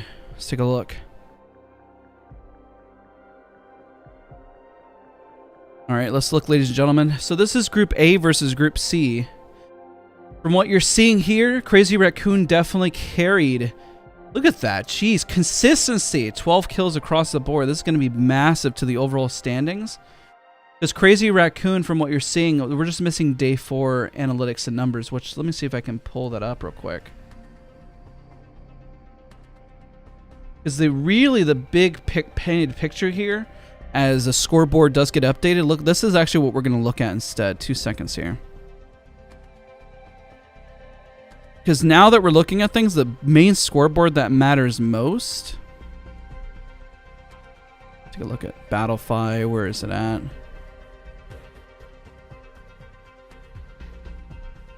There we go. All right. So as what we're looking at from across the board throughout all days, adding up, Crazy Raccoon is very much is clearly in the lead with 166 total points. They're in first overall. They've been smashing it. They've been securing their spots. Fennel Korea has definitely dropped. They had some pretty high kill point games, but because they really kind of dropped in last place there twice, they really handed this over to Crazy Raccoon. Reignite. So we're looking at the top 20 teams that are going to advance. So once we reach 20, we really have to see who is overall going to advance. So what we're going to keep an eye on is actually all groups and then seeing how they're going to kind of shape up and score. But right now, Crazy Raccoon really has this in the bag right now to have overall first place, and they're clearly going to be advancing with a lot of points going into the championship. So we'll keep a close eye and we'll take a look at all this. It's 166 points. FLK, Reignite not too far behind. Flora keeping a very consistent performance, and Fennel doing well as well. Orthros Fang, Northeption, Magical, LFT, Sengoku, all these teams all doing quite well. Also, I might link this for you guys in just a moment, but we'll be all set and ready here and then good to go. So what I do need to do, because we have a new matchup here, a new lineup, so I'll just be sure to keep an eye on all of that that's taking place.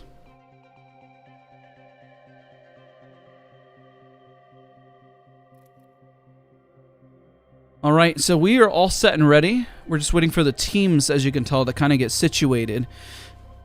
Because now we're facing a new set of team, this could be difficult for teams like Crazy Raccoon that have momentum, now that the lobby has 10 new teams in here. So what we're looking at, we have 10 new teams. FLK is not in the lobby anymore. We have T1 now. We have Jupiter Vega.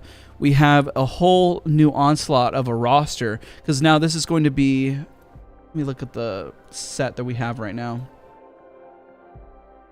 This is going to be C versus Group A. So again, that is C versus Group A. So we're going to take a look at that, and then we're going to hop right back in. I appreciate you guys for being here. Again, seriously, it means a whole lot. Thank you so much, Cabs. Thank you so much, buddy. If I had $1 for every time Dad says, ladies and gentlemen, ladies and gentlemen, ladies and gentlemen. Also, is that your... like your profile picture. Selly's an absolute monster. He's crazy. He's crazy. Yeah, it's interesting to see the fact that Loeb actually made a presence in ALGS tournament. That's absolutely wild. It really is. It's pretty crazy. All right, Zed, we need you to pop off with 9 kills. You're up next. Ras did it. Sully did it. You have to do it now, Zedder. It's his turn. So we're going into game 3. We're almost halfway through the tournament.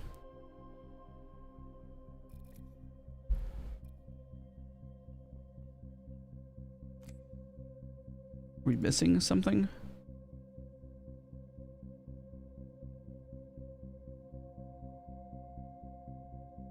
Should be good.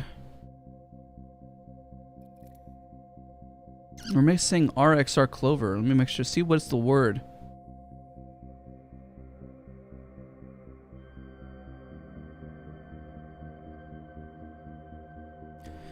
We're missing just one whole team. I'm not sure where they're at. I'm checking the chats to see if they are going to join, because being short one whole team is not good. Did they sleep in? I mean, RXR was here yesterday.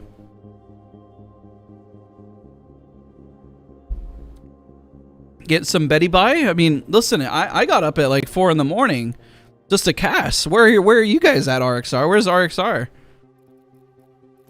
They're the only team that we're missing right now in the whole lobby. What's going on? My mind will be blown if they don't join. Quite literally, this is getting a little intense, because like, what if they chills? What if they don't join? What are we gonna do?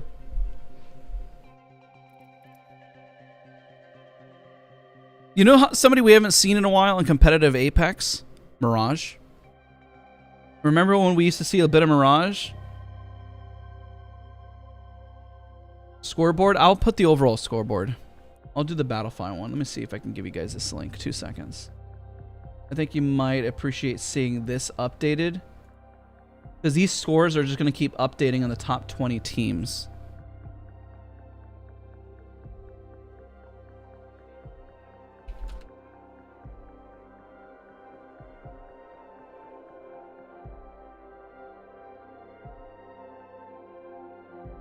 All right, let's pin that.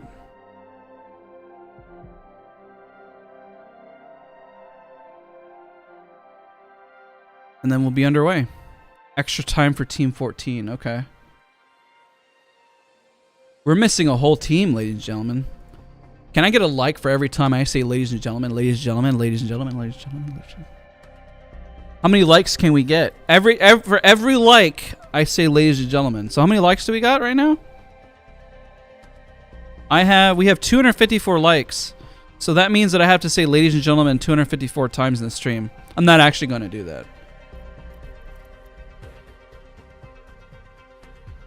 Leave a like if you think R Clover is going to show up. I've never seen that happen before. One whole team just doesn't show up. Are they a Starbucks? Did they get the times wrong? Do they think they're actually the order in terms of the rounds? They're all, like, they must be running right now to the computer. Maybe they're all like practicing and working out together, and then like, hey guys, it's time to play. And they're like, what? Okay. Just shows up like Zoink Scoob. We gotta show up for the tourney. I don't know. I guess we'll find out. And I'm looking at the chat. We'll see. You think having a club name Lolly Incorporate is a bannable offense? Also, what do you think of Revenant? Thank you so much, Gavin, for the $5, by the way. Lolly Incorporate? Unless there's some deeper meaning. I don't think, like a lollipop? What would be the downside of it? Maybe I don't get it. I'm not quite sure. Well, I guess we'll have to find out. I don't know what that means. But what do you think about Revenant? I think Revenant is not a... He needs a rework. He needs something different besides just dummy aping. I think he's a lot of... I don't know if he's a lot of fun. I just think he needs something more interesting to his name. It's like... You ever play Valorant? Valorant has Phoenix where he can just kind of make a dummy push, right? I think that his silence could be maybe like... Could you imagine if he had like a blinding effect? Like, we work him to be like Phoenix or something along those lines. Or if his silencer maybe to like an area effect where it actually silenced everyone within a specific area. Like, he instilled the fear within a 50-meter radius where nobody could use abilities. I don't know. Something a little bit more interesting than just dummy pushing for the sake of pushing. Because I don't know what else he brings to the table there. That's just my perspective. I'm not right about everything.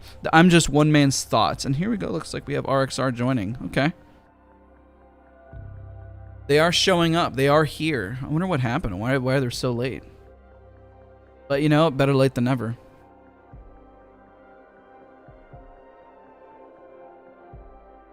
I don't remember which stream he didn't lock Fuse because it's just feels bad for Fuse. All right, we're starting. That was a fast start. Didn't even count it down. It was just like, boom, let's go. I think we're already a little over. All right, guys, let's do it. Remember, 5-minute delay. We're getting into the next round. Don't forget to leave a like to show your support. We're about to get into it. There's a lot of fun. Helps people find the stream. Yeah. I think Crazy Raccoon, if they get the next 2 rounds, they're going to be 100% into first place. They just need to make sure that FLK doesn't perform whenever they play next. Crazy Raccoon needs 2 killer rounds here. So, are we going to see a Loba again? That'd be fascinating. USG is not in this set that we're about to see, so I don't think we're going to see a Loba. Okay, no Loba, because USG was running them before. Crazy Raccoon sticking consistent with their current comp as expected. T1 going to land over by Lava Fissure's side, so that's going to be interesting to see. Keep an eye on T1 with Obli, as you know, as well as Crazy Raccoon. This is going to be interesting. Interesting round, seeing the fact that our teams are adjusting. And they're sticking with Valkyrie. Look at that. They switched over from Valkyrie before, and they're staying consistent with it. So we'll have to keep a close eye. This area. So we got T1 and Crazy Raccoon who I want to keep a close eye on. Crazy Raccoon needs a banger of a round, and we'll keep a close eye on Reignite. We don't have FLK in the lobby. We do not have Flora in the lobby anymore because they're going to be in the last 2 rounds of the day. Just as a heads up. But we will do our best to keep sharp on all of the action. I don't know. There might be a 50-50. T1 is always respected in their spot. Nobody's going to contest them when they're in the lobby. They've been landing there for far too long. With teams kind of overlapping now, I wonder who is going to accidentally end up on top of each other. USG, this is a... Oh, no, USG is in the lobby. My bad. I apologize. USG is here. That's my bad. It's because they moved slots. I was so used to seeing them down here. And they're sticking with Loba. Look at that. I wonder if USG could keep it consistent. Can they keep it consistent? Can they advance with a Loba? Are we going to see a Loba in like finals overall? That's going to be very interesting to see.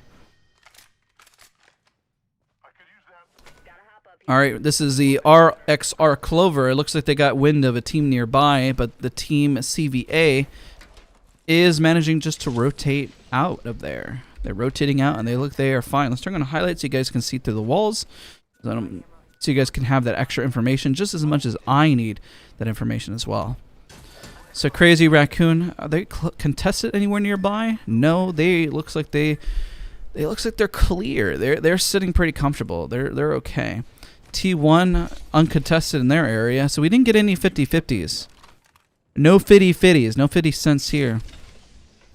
FL's got the south side of the map. FL is a team to be reckoned with. They definitely give Crazy Raccoon a hard time. T1 with the Valkyrie. It looks like unfortunately they didn't get any gold armors in this run around.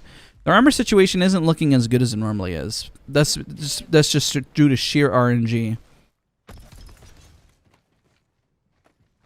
It's interesting that Valkyrie, you know, the first tournament, the first weekend that we casted, Valkyrie was not in meta, but she's already, the fact that she's already in meta, but she's not broken, is interesting to see.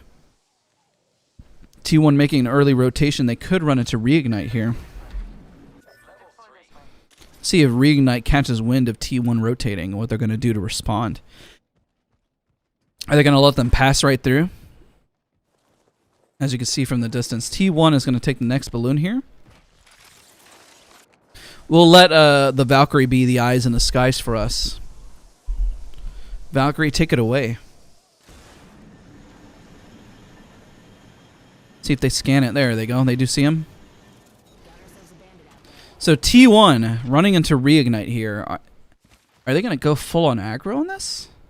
Is that what they're going to do? So Reignite, Sano has caught wind of this. Crazy Raccoon is uncontested in the center.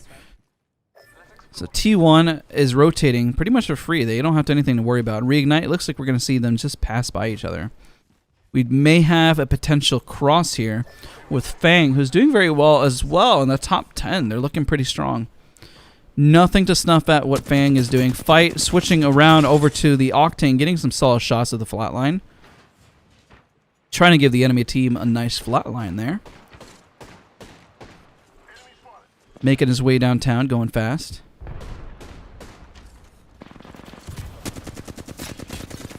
Gets a 30 damage, whiffs a little bit there. Gets burned a little. Gets burned, and looks like we also have a fight breaking out with Crazy Raccoon early on here. With ORM against Magical. They did get 2 knocks. I don't know how they ran into them. I didn't even see them on the minimap. Did they fly in? Was ORM running a Valkyrie? I need to check the map, but I don't want to switch from the action quite yet. Is ORM running a Valkyrie? Let's see. Are they running a Valkyrie? Where? No. I don't know how they rotated on them so quickly. And how I didn't catch it on the minimap. Seems like they just, before we knew it, they're right on top of them. Oh, here we have another team. Ice Cream flying right in, but unaware of the team located right to the right of them. Jupiter Vega. Banana Star showcasing right behind. See a lot of teams playing quite respectfully, though. A lot of respect in the lobby. T1 still just rotating. Reignite still rotating. These are our current top teams right now that we're looking at here in the lobby. We'll just have to keep a hot eye. And let's take a look at Fennell, who's getting into a gunfight here against USG.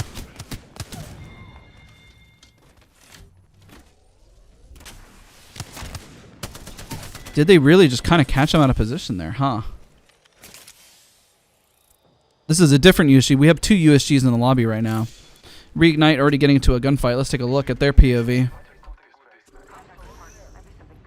Alright, it looks like it was just shots from a distance, but they managed to get a knock.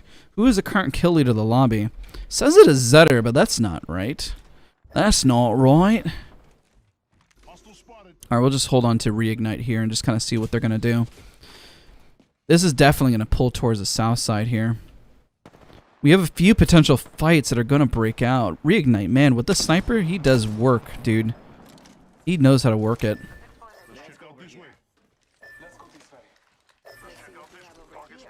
And the Loba still making a presence in this tournament. You know, even with them running a Loba, I don't feel like they're at a massive disadvantage. They have a Valkyrie, they have a Gibraltar, and once they're in the center of the zone, I mean, it doesn't feel like it's a disadvantage. It doesn't feel like it's a dumb play. You know, it feels smart. I see someone over there.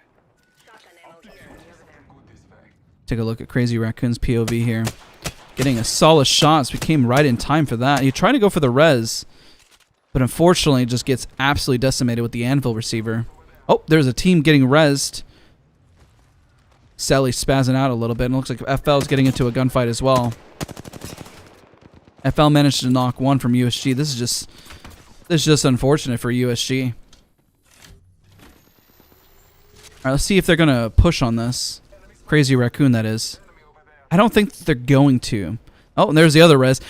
One res, 2 res, it's just constant reses back and forth. It's just ping, it's like ping, it's like Pong. They're just bouncing back and forth between these two. Can they knock this guy? Are they gonna get him in time?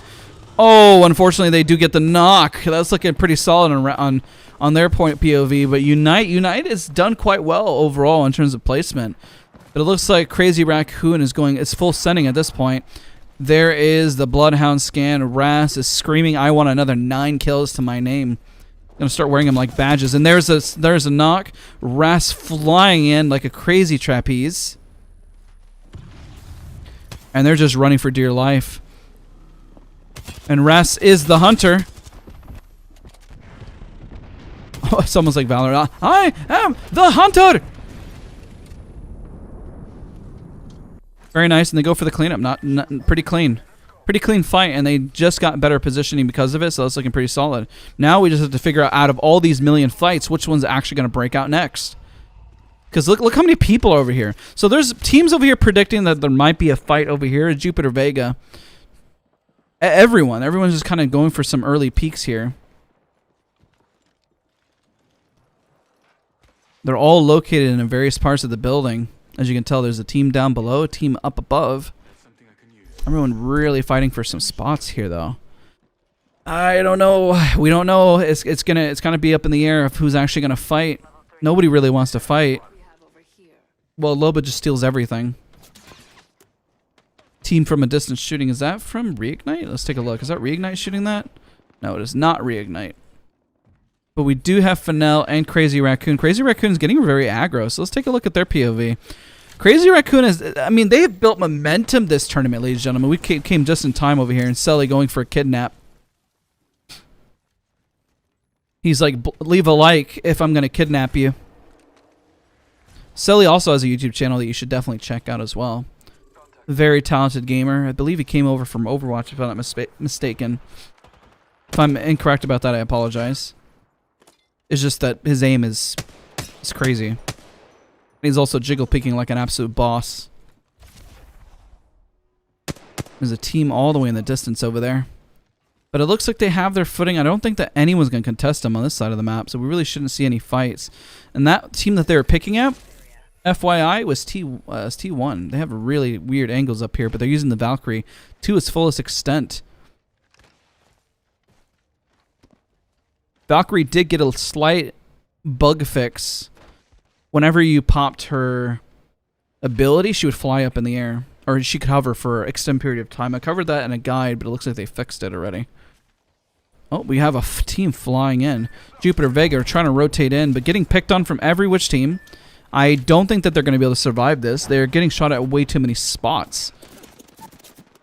Look at that. I don't think they're going to be able to survive this. There's just no way. They're right in the open, and they have every shot. They have the building on the left, the building on the right, the building in the back. I mean, listen, they're dead. They're going to try their best to survive, but even I feel that, like, where do you go? Like, there's nowhere to go here.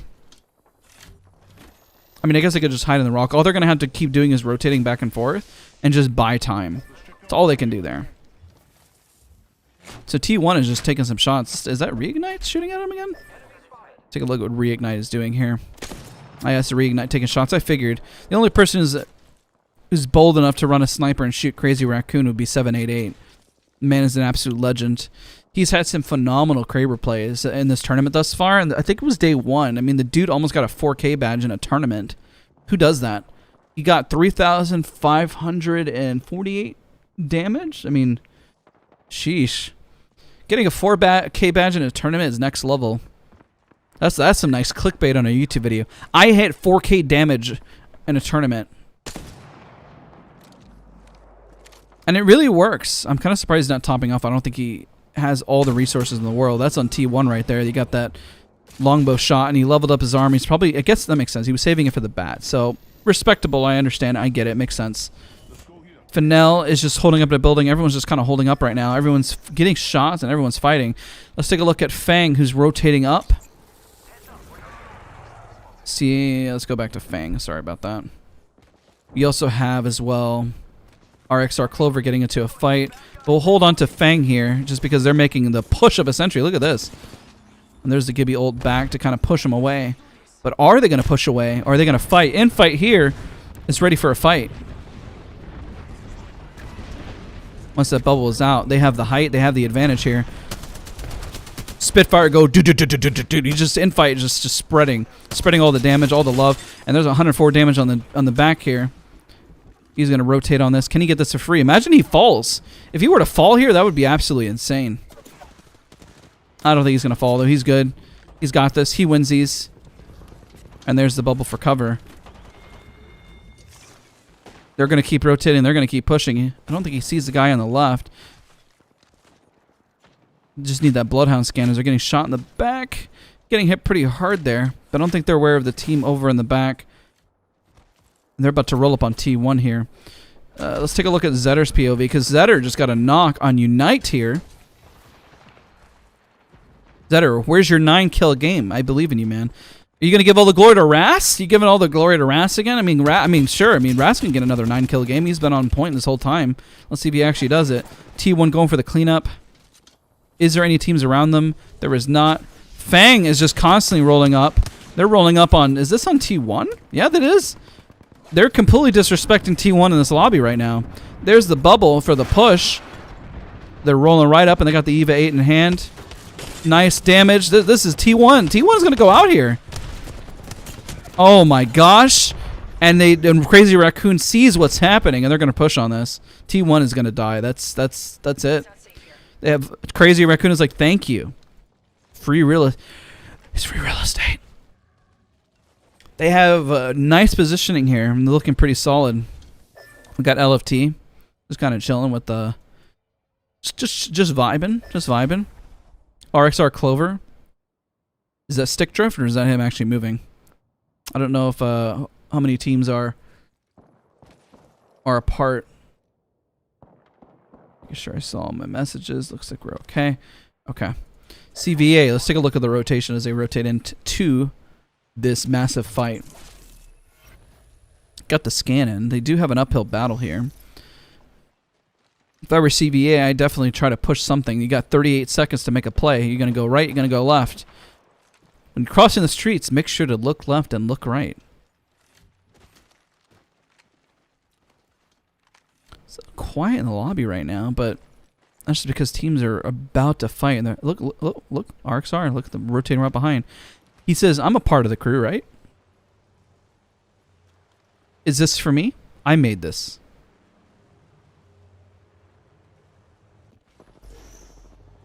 Look at him sneak up right behind. I wonder if he's going to ruin their day. He's got a Spitfire. That's enough to ruin anybody's day. I don't think he's going to shoot. I think he's going to hold. Oh, you popped the port. You probably shouldn't have done that. They heard that. That's a loud noise, and he's probably going to die to zone now. He really shouldn't have popped the port. I think if he waited, he would have bought himself some more time, and he's going to die. Bye! And he's gone. That's it for them. CVA gets a free kill. Gets a free point. Free KP point under their name. One self holding the angle here. Crazy Raccoon has dominant position as well as Warby. If good 8 squad looking pretty solid. FL looking pretty good. They've been kind of holding here. They've got a few kills to their name, but not a whole lot. The match stat really clearly says that Fennel and Crazy Raccoon are the teams that we need to look at. These are the 2 teams that have the most momentum and the most kills overall in the whole lobby, so let's just keep a close eye.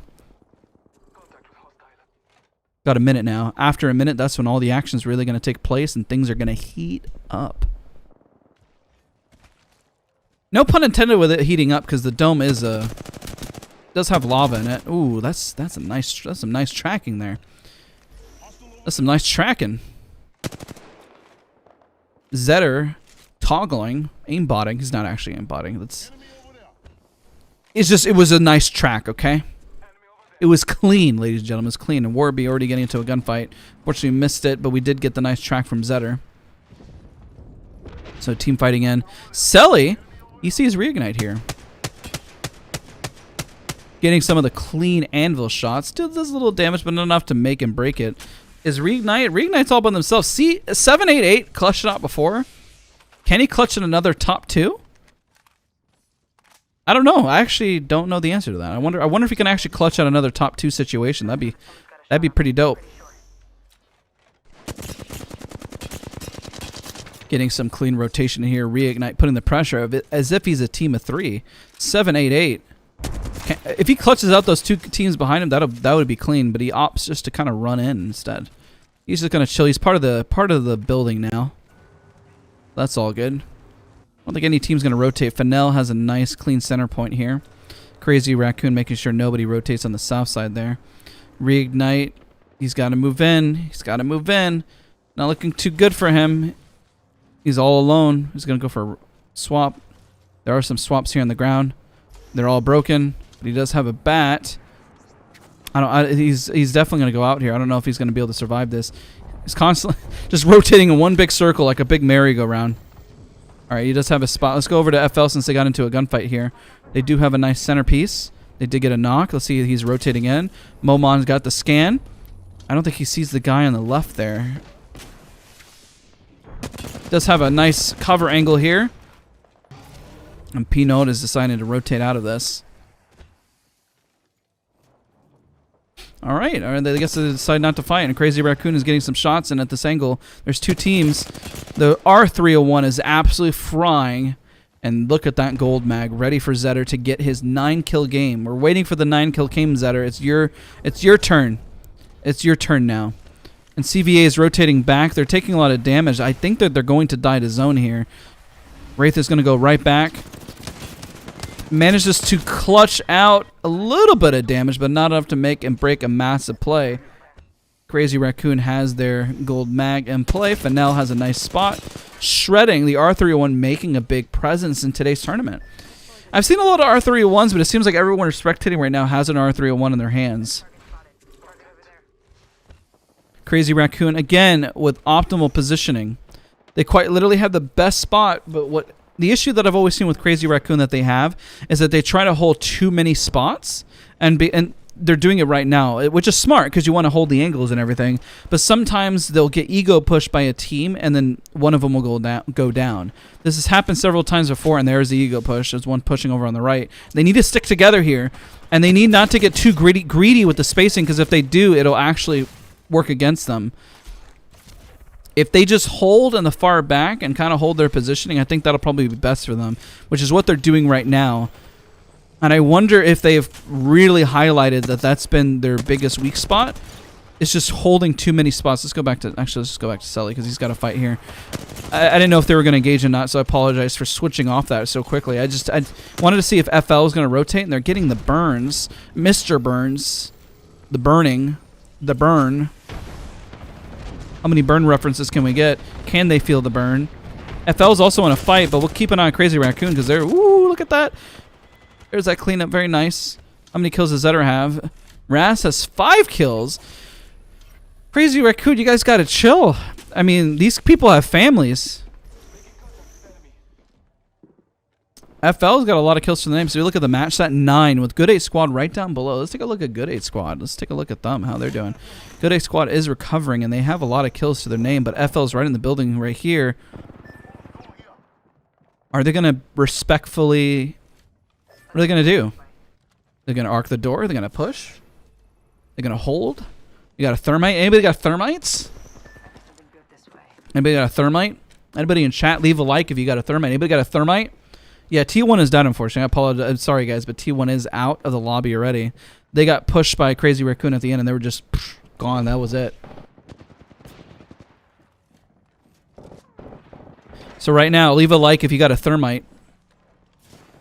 And there they go. FL's pushing right in, trying to clean up house. Got to make this a clean fight. There's one knock. The Dr. Seuss is coming back in play. Oh, no, the door is closed. They're pushing in. They do have a gold bag. They got to be careful on that res. This is not the clean fight that they need. And there is the res. Get up, brought up. Pat you in the back. You're fine. You've been shot in the head 6 times, but it's still okay. We're all good.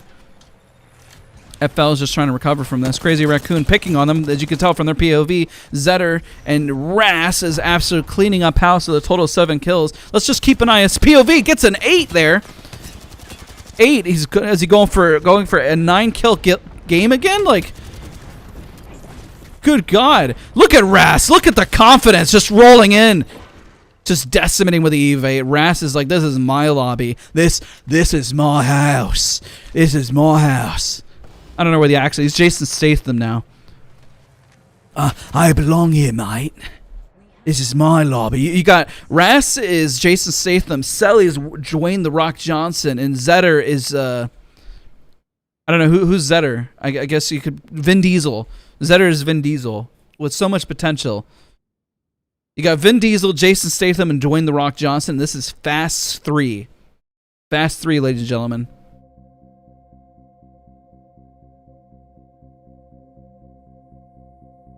All right, that's 12 point from first place plus an additional. Let's add up these points. 14, I believe. The numbers I saw, 14 plus 12. I don't even know if we need to look at the scoreboard. Crazy Raccoon. They're clearly in first. They get another game like that. FLK is going to have a hard time catching up to them, ladies and gentlemen. Going to have a hard time catching up.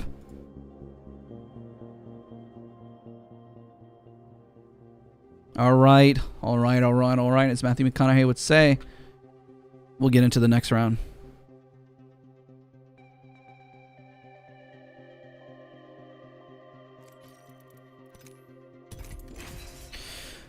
All right, ladies and gentlemen, make sure to leave a like to show your support because, all right, we've been popping off.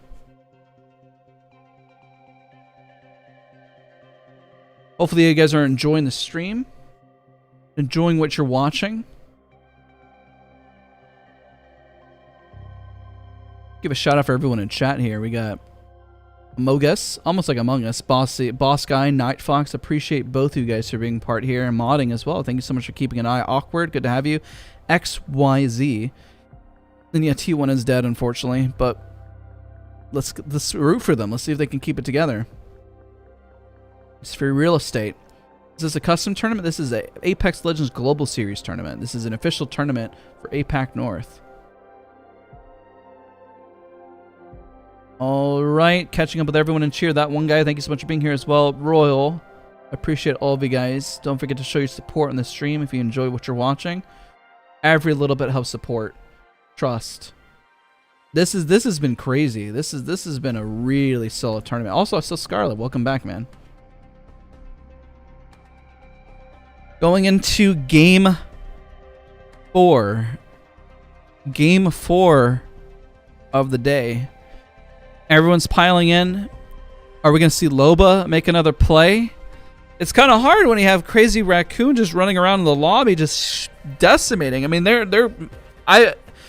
You You know what's crazy? I think it was last week.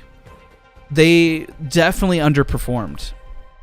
I know that people were saying that. I think it was Sully or Ras was really frustrated with their performance. But look, they went back to the drawing board. They came back with a vengeance, and they're just, phew, man, they're just destroying this lobby. They're taking everyone's names.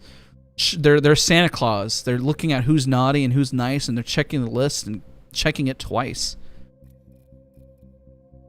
It's impressive, the performance that they're putting on for us today.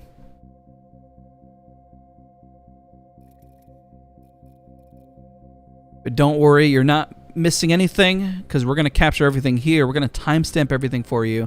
I'll make sure to type out which group is facing which group so that you're very much aware of the groups that are involved. Per tournament, this is day 4.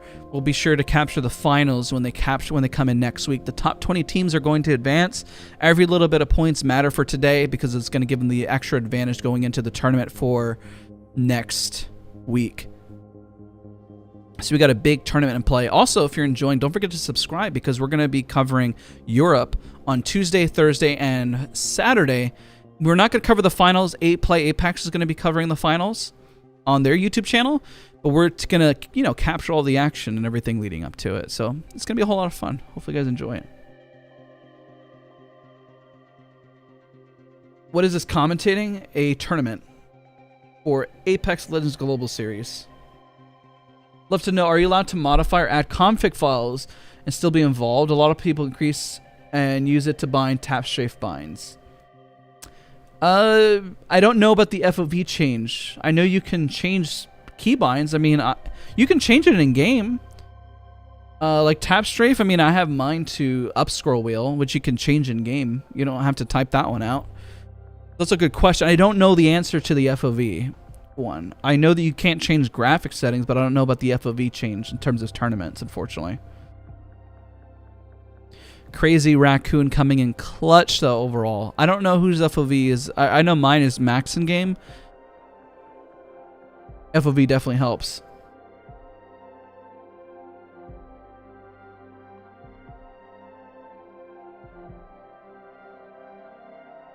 It's a strong comp that they're running. It's a strong comp overall. And can Crazy Raccoon 2-time champion? I mean, we'll see. I mean, this is the qualifier, so the top 20 teams that you see in the pin right above in chat, those top 20 are going to move on, and then we'll cover the finals next Sunday. We'll be here. We've been capturing it all thus far, so you're not missing anything. And even for those that have missed the other days and curious how the other teams have performed, you should check it out. We have the VODs all here on the YouTube channel. They're all the same thumbnail. They have the numbers and the days associated each with them, so I definitely recommend checking it out.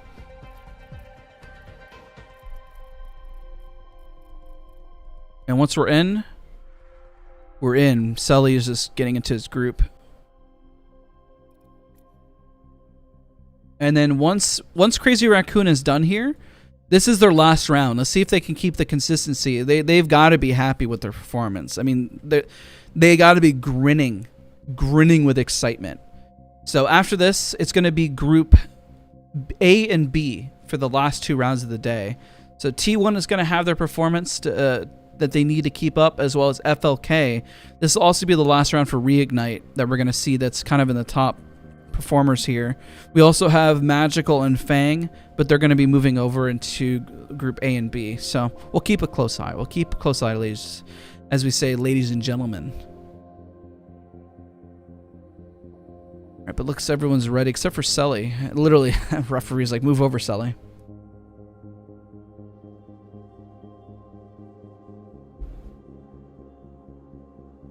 So this is, if you've never seen a tournament before, this is actually how everyone connects. It takes a lot of coordination. It's easier when you're watching CSGO and Valorant. It's just 5v5. When you're playing something like Apex Legends, and you got 60 people in a lobby to all connect, it's a lot more difficult. A lot more difficult to capture the action and everything that you're seeing. All right, 2-minute warning. They just need Sully to move over. Sully is just vibing. They're probably just laughing. They're laughing right now. They're laughing with excitement. They're just like, we got this, guys. We got this. We got this by the bag.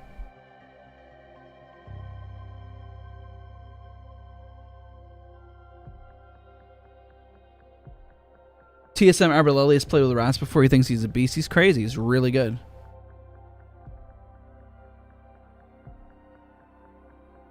Okay, so this should be starting in just a minute. Good moment as a reminder. Get up, walk around. Grab yourself some water. Maybe a snack. Maybe you guys in chat are the snacks. Leave a like if you guys are the snacks.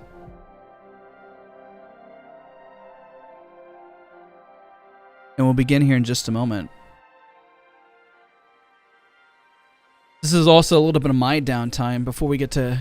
Oh, there was a 1 minute warning. Going into the next round here. I'll timestamp everything, so just in case something comes up, you can know this VOD is going to be here. It'll be here always on YouTube. I have all the prior tournaments for prior APAC North. I've covered APAC South. I've covered a bit of Europe as well, North America. So definitely encourage you guys to check all that out. 1 second.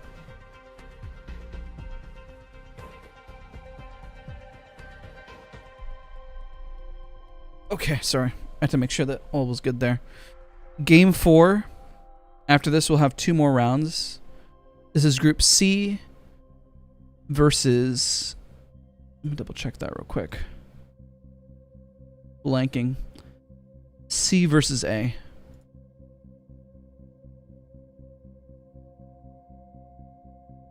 There's really... The leaderboard is going to be very clear. I mean, Crazy Raccoon is just running away with this. Literally laughing. And there we go. We've begun. Okay. We'll keep a close eye on Crazy Raccoon because, I mean... They're stealing the show. Quite literally. They're stealing the show. We'll keep an eye on T1. We'll keep an eye on all the top dogs. But it's hard to look away when you see somebody, a team, taking out almost a third of the lobby. Literally. Taking out almost a third of the lobby. I mean, because that's where the action is going to be. That's where all the frags are happening. That's where all the finishes are. So, of course, they're going to get a lot of uptime.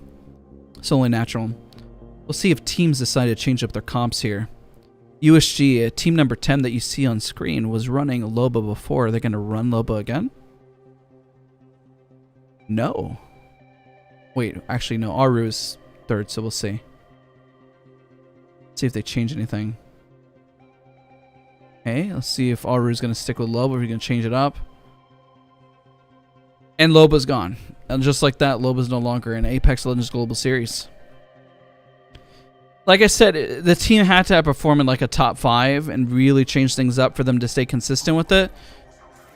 But because of how other teams are performing, they're probably like, the Loba just ain't it right now. Unfortunate, but it was exciting to see Loba make her first competitive debut. I think that she's been utilized before, but mostly as a meme.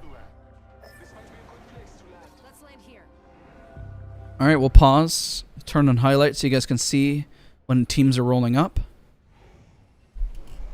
Game 4. Apex Legends Global Series. APAC North. Wouldn't it be a troll if just Crazy Raccoon just jumped right into the beam? They kind of said, we are dominating so hard, we didn't even need the extra points. I was kidding. Okay. He's testing me there. He's just testing. It looked like he was getting a little close. I was like, we're kidding. Don't actually do it. Alright, we got some initial plays here. Got a Spitfire destroying these poor little NPCs. And it looks like Koran is going to go... I'm just kidding. He's not going down. He's fine. Imagine, though. Oh, my God. That would be a little embarrassing now, wouldn't it? I'm switching POV. They are uncontested. Everyone remains uncontested. There's no 50-50s. No 50-50s whatsoever. Everything looks like it's hunky-dory. Everything is fine. USG, though, here... This is the team that was running Lobo before. Could run into the team over by RXR. It's a potential. I don't know. We'll have to see. They do have a jump pad, a jump tower, excuse me, to make a rotation. I just would have stuck with the Loba. I feel like that's a good way for them to get some name and exposure. There's no I think they were doing fine. I think they honestly were.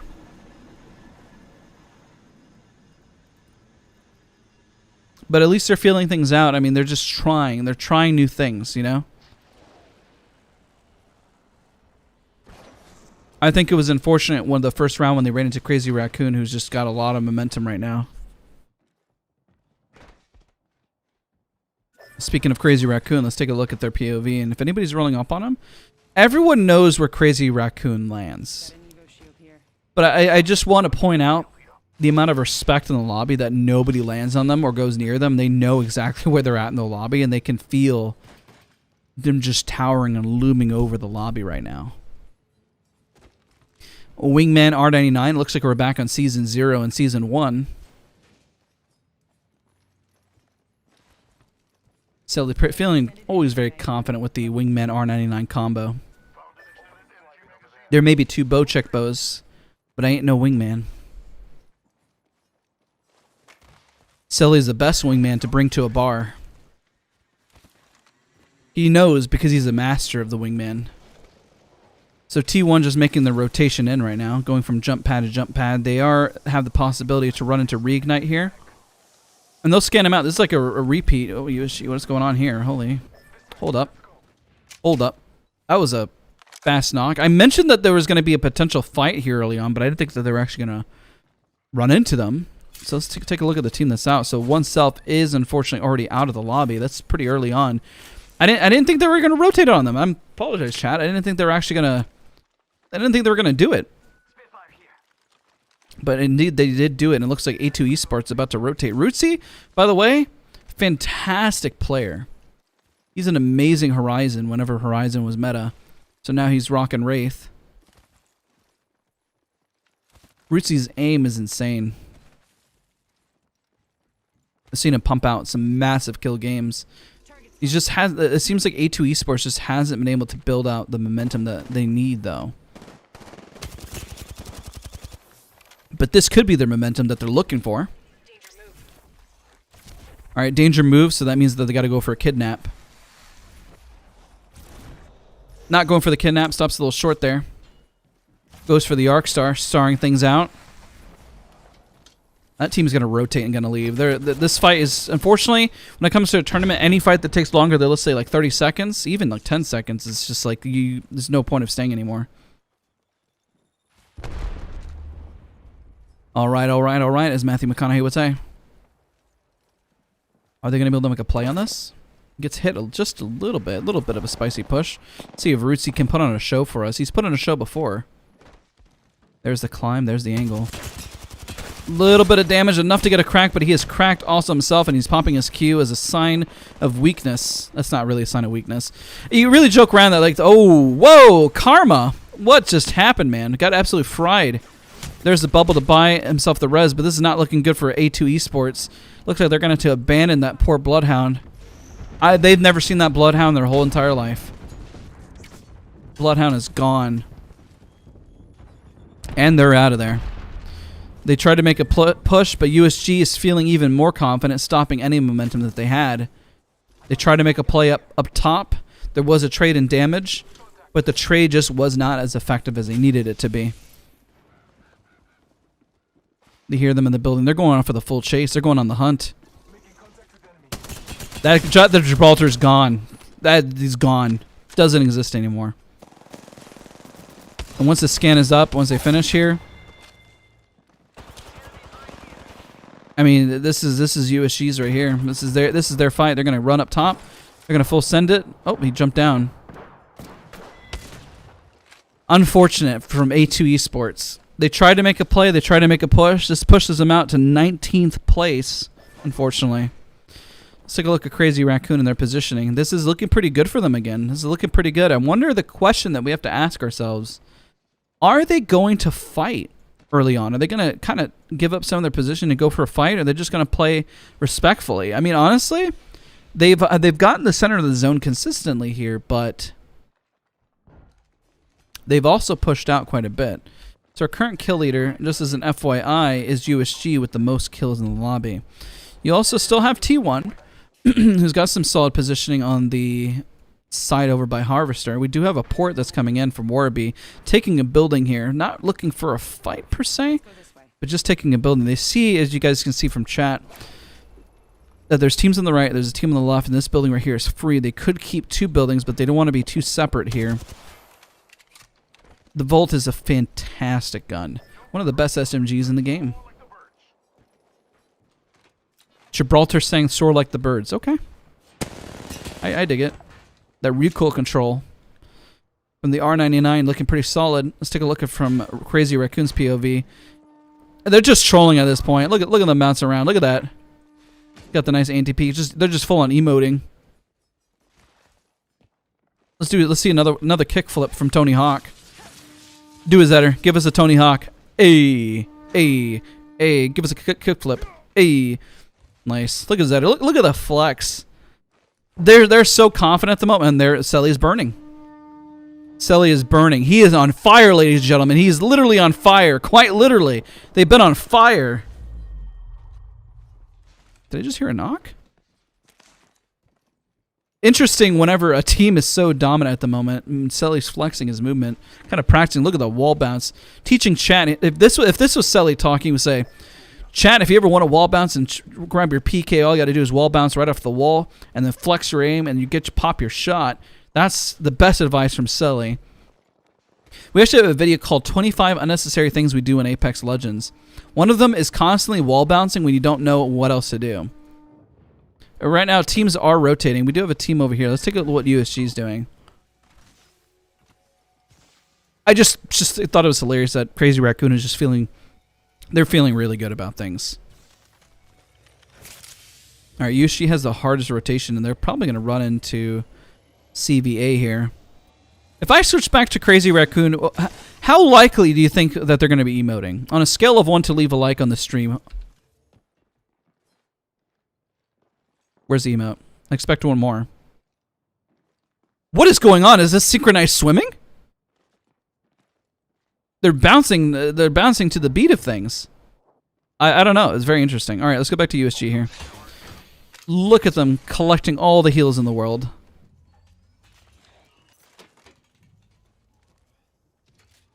I don't know if they're aware of CVA on the right side of the map here.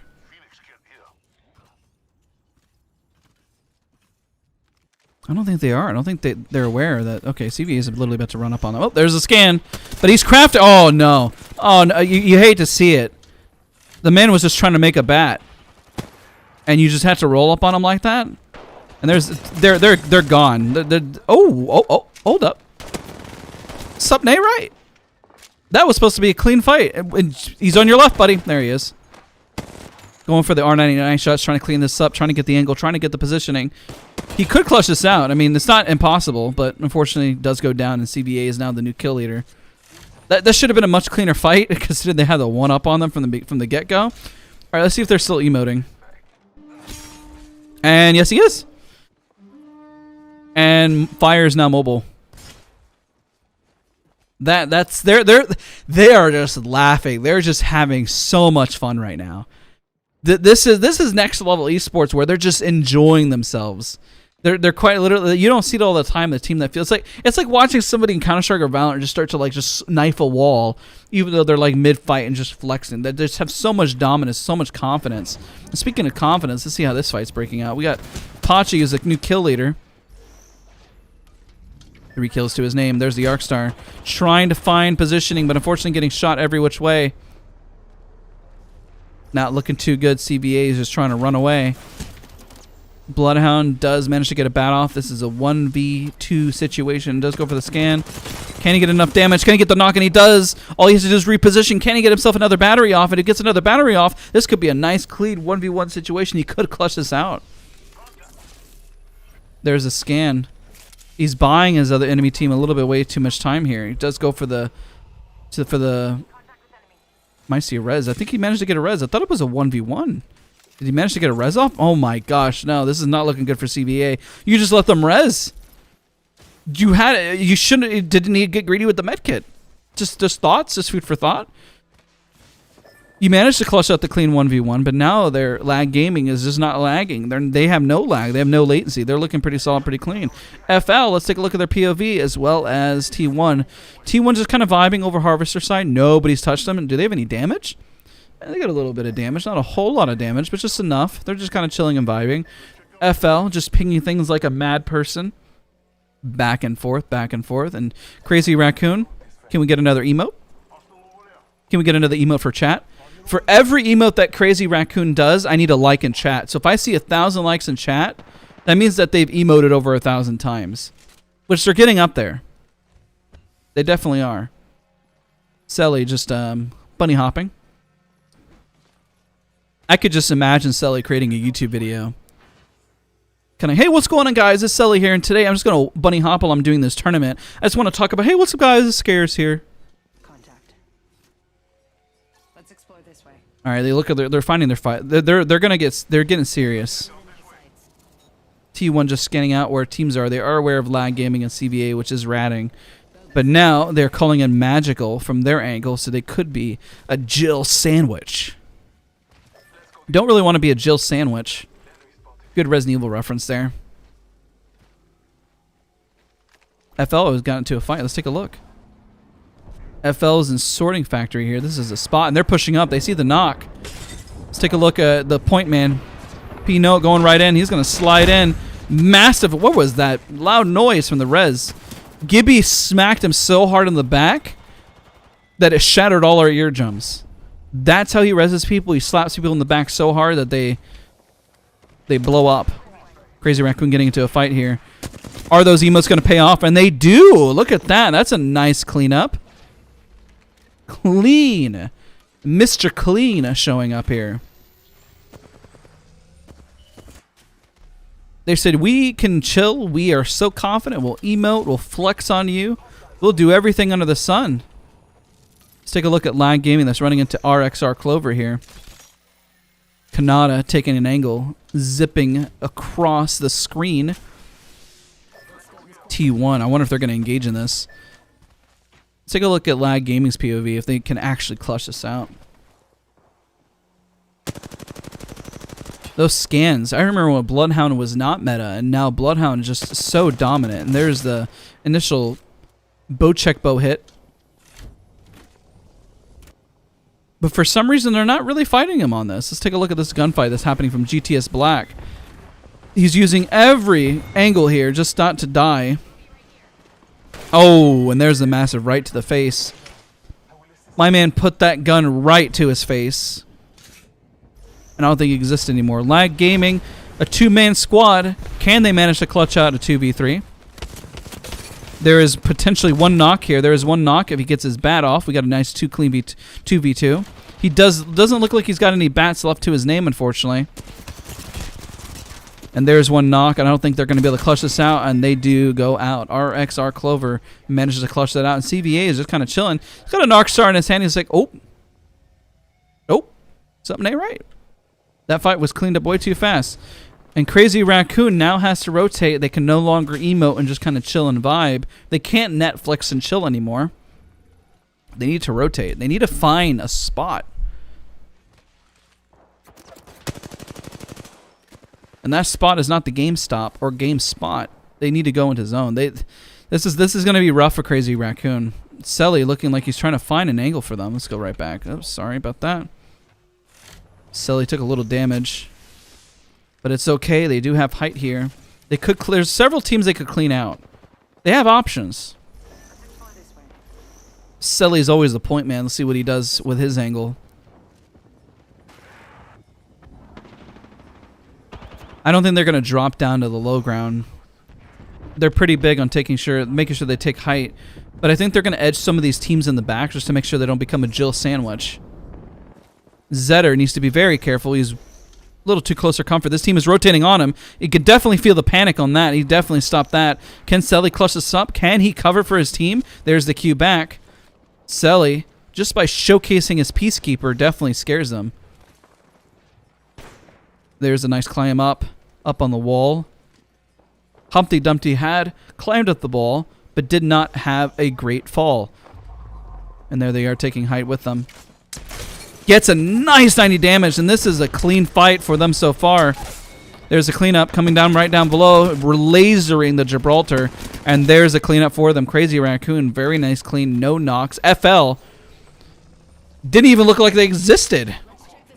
And T1 running right into the building here. screaming with the EVA 8 at the top of their lungs. They also have almost a clean fight. They need to recover. Valkyrie's got to res these guys as fast as humanly possible. Do they have enough time to get these reses? They got to go for the res. There's the Arcstar. Is that Crazy Raccoon? They're rolling up. They see T1s in the building, and they say Crazy Raccoon in the house. Showing up. Unfortunately, Crazy Raccoon doesn't have a clean fight here. This is not looking good. Oh, and the clutch from Ras. There's a new kill leader, but another team is rolling up in. Ras running away from dear life, and unfortunately, Crazy Raccoon has gone out. But you know, it's okay, because Crazy Raccoon has had one heck of a performance for today. They have had one heck of a performance. They've already knocked out every which team that they're even worried about. And Team Unite is on the low ground here fighting teams. So I wouldn't be too worried if I was Crazy Raccoon. They got a lot of kills. They showed up a massive performance. They knocked out FL. I mean, I don't think there's much to worry about. Reignite's not even in the lobby anymore. Let's take a look at those match stats. You got RXR Clover. So if I were Crazy Raccoon, I'd be feeling very confident. Look at that flatline flicked right back and forth. That was clean. But they are letting him have the space. And there's the port getting out of dodge here. F2 and trying to find some positioning, trying to find some spacing where it does not exist. They can go for the res here. And there's a scan, making sure that nobody rolls up on them. And they do have height. And all these teams are all fighting for their dear life. Ice Cream holding two various angles. They have every opportunity to win this. RXR, that's a weird angle. Saw more of the Bocek bow in his hands than anything else. RXR Clover pushing into this building. It's not the best thermite, but you know, hey, I'm not here to judge. We're none of us here to judge. Leave a like if you're not here to judge. Nobody's here to judge, right? Let's take a look how these teams are going to... The hardest rotation here is from Team Unite. Let's take a look how they're going to actually find some positioning. Scans are out. Scans give them information, give them intel. And the crypto drone is going to be there to stop everything that they have. We'll take a look at the kill leader's POV in just a minute. Team Unite, I don't know how they're going to find spacing here. That crypto drone is going to take down that bubble, and that's gone now. Oh my word. Let's take a look at who the kill leader is. Oh, Kraber in play. We do have a Kraber. 3 kills. Let's see if he manages to connect one of these Krabers. Showcase to chat one of the Kraber shots. It looks like Team Unite has gone down to an Arcstar, as you saw from that angle there. 3 shots to the Krabby Boy. Continue to put on that show. Connect a Kraber shot for us, please. We want to see it. Do it for the fans. To Unite out? Okay, yeah, they're out now.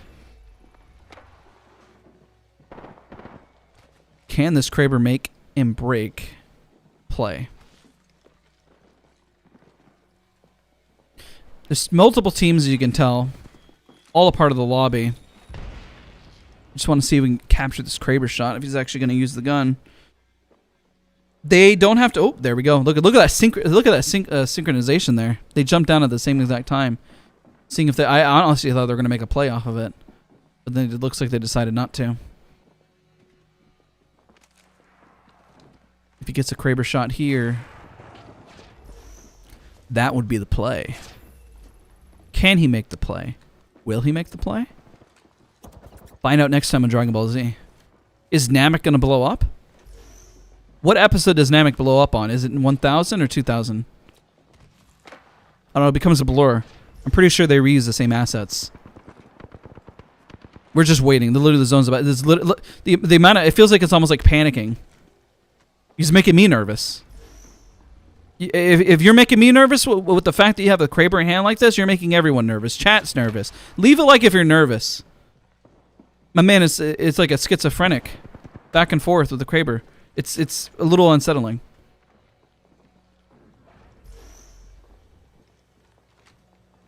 It's a little bit overwhelming.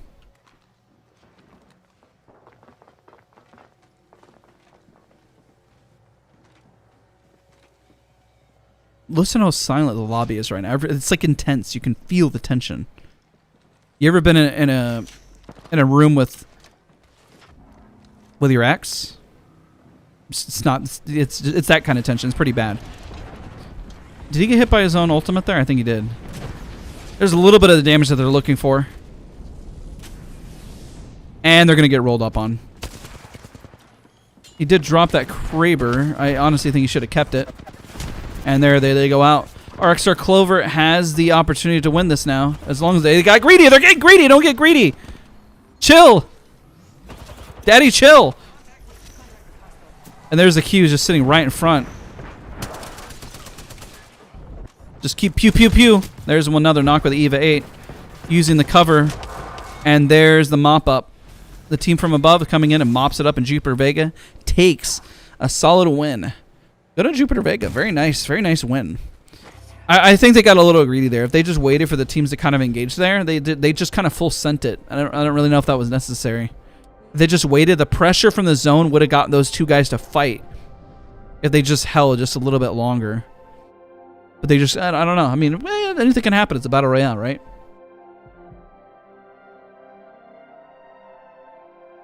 All right, ladies and gentlemen. Can you switch to Teams audio every now and then? Unfortunately, I cannot. I'm a one-man show. I wish I could. I can't hear their comms, unfortunately. All right, Crazy Raccoon did go out a bit early in 9th place, but they still had a phenomenal amount of points. So, listen, if that was literally their only worst round of the day. So nothing to worry about there. All right, we go into Game 5. Now we have the next set of lists. We're going to have the new set of individuals playing. We have T1 still in this, but FLK is going to try to make a clutch back. We'll have to see. So everyone is kind of switched around. We have Flora making a comeback, Fennel, Korea. And this is going to kind of change things up. So we got a new set of comps and a new set of team.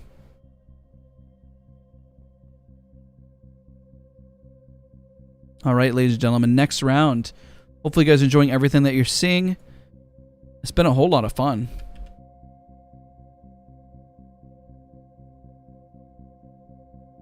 All right, once we're all squared away here, should be good to go.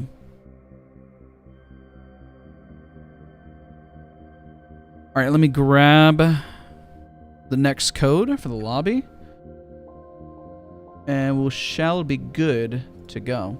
It's a great moment to grab a snack, ladies and gentlemen. Grab yourself a snack if you need one. This is now A versus B group. T1 needs to make a solid presence. We'll take a look at the scores once they're fully updated.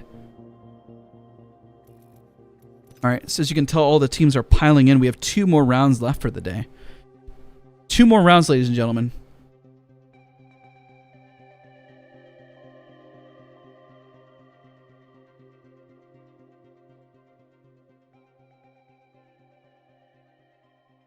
But again, hope all of you guys are enjoying the stream, enjoying the channel. Appreciate all of you guys for being a part. Don't forget to leave a like to show your support. And we'll go into the next round in just a moment. I just need to grab a few things here. I'm just moving a few things around because we have a new group coming in.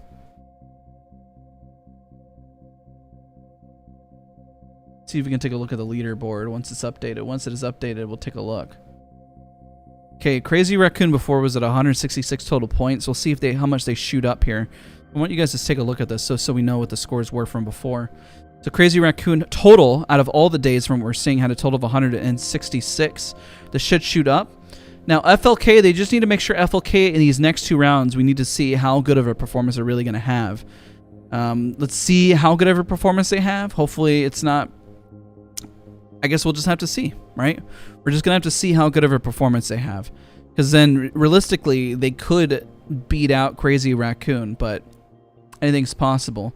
Reignite is probably going to drop as Flora. Flora has an opportunity if they perform well to shoot up, as well as Fennel. And T1 needs to have a better performance overall to shoot up. But our top 20 team list... I mean, we're confident Crazy Raccoon is clearly going to advance. Their performance today was astronomically positive. And everyone is just connecting to the lobby right now. So let's switch back. Game 5, ladies and gentlemen.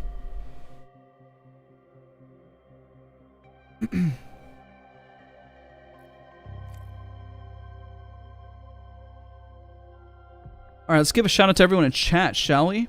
So I have all the teams are different now. So every time that we switch to another group, I have to like memorize all the team numbers again. It makes it harder for me, to say the least, especially. But I mean, hey, it keeps it fun and interesting.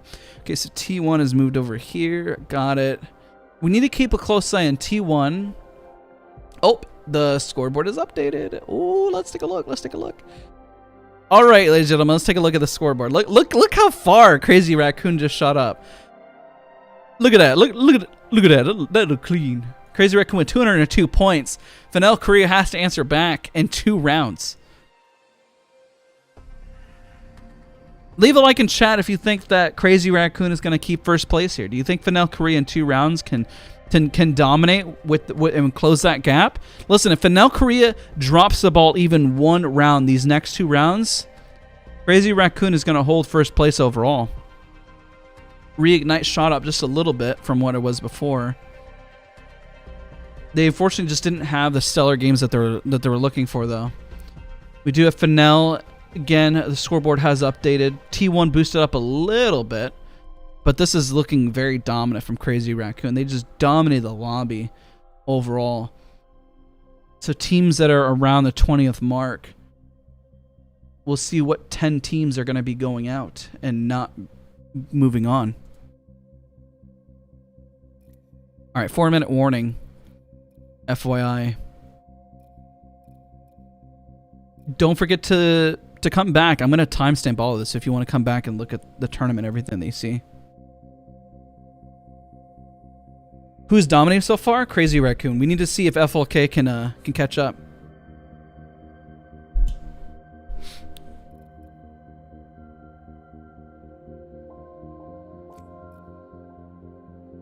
All right, ladies and gentlemen, let's see how this goes. I hear the ending theme when it's not there. I'm so with you.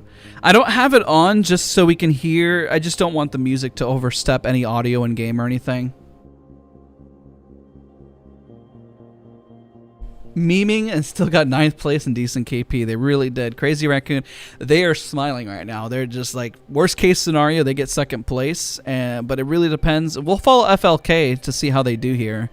They're team number 6. So team number 6 and 7 we need to keep a close eye on, as well as T1 team number 19. Sorry, so I know the teams we need to keep an eye on to keep the narrative going, because those are the teams that are really going to shake things up.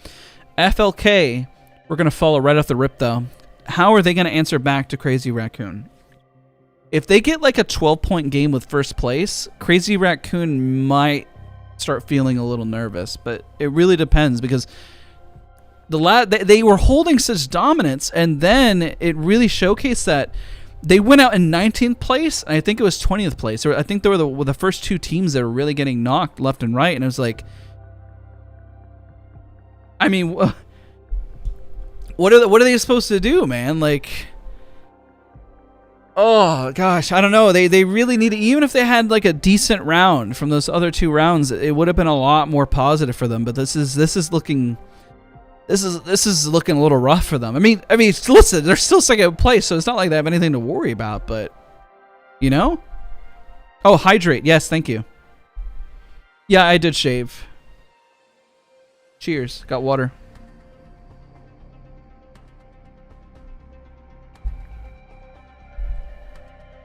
Why Rats to stream? Well, they just finished, and maybe they just didn't decide to stream the tournament.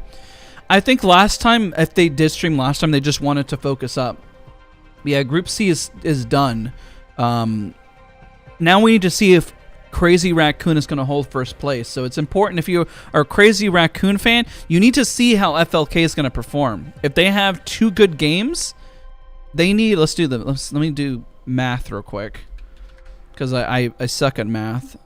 What's 202 minus 155? It is 47. They need 47 points. So if it's 47 points, they need it. I'm just gonna screw this. I'm getting a calculator. Hold on. They need on average like a 22-point game and a 25-point or 24-point game. Realistically, they need 2 good games, so they need to get first place twice. They need to answer back with Crazy Raccoon with like 2 strong first places at least, or second or third with a lot of kills. So FLK is definitely feeling that pressure if they want first place. I mean, they're sitting comfortable in second, and they have that footing. Can any other team answer back? Fennel could, or T1 could answer back with it. We'll just have to see how much they can answer back with. We'll follow every team though. We got this. They get the points though.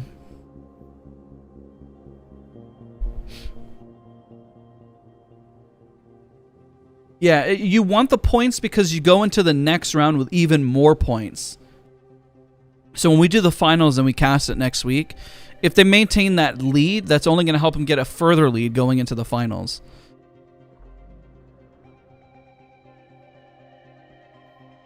All right, guys. Let's do this. Another round. How many Lobas are we going to get? No Lobas. I don't think we're going to see any Lobas, I'm going to be honest. We saw 1 Loba before, which is crazy enough to see, but I don't think we're going to see her again. I would love to see another Loba. So we'll follow team 6 and 7.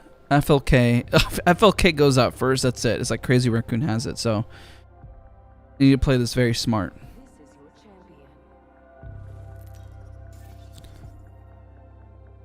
Somebody corrected me in chat. I keep saying Jigen, but I believe it's spelled Jigen. Lawrence, I appreciate you, buddy. Thank you so much for being here.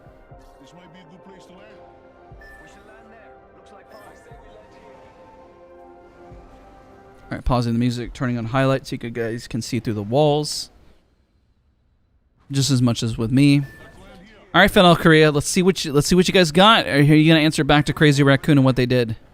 They've done it before. I mean, they've had dominant rounds. There's a reason to fight still. It's not the, I mean, they can be complacent. That's not how anybody competes. There's no reason to be complacent. Fight for first place. Do it. He's going to throw his bubble over for Zheng He. There's the bubble. And then I want to know where the circle's going to go, so let's take a look. North side of the map. Okay. For the north.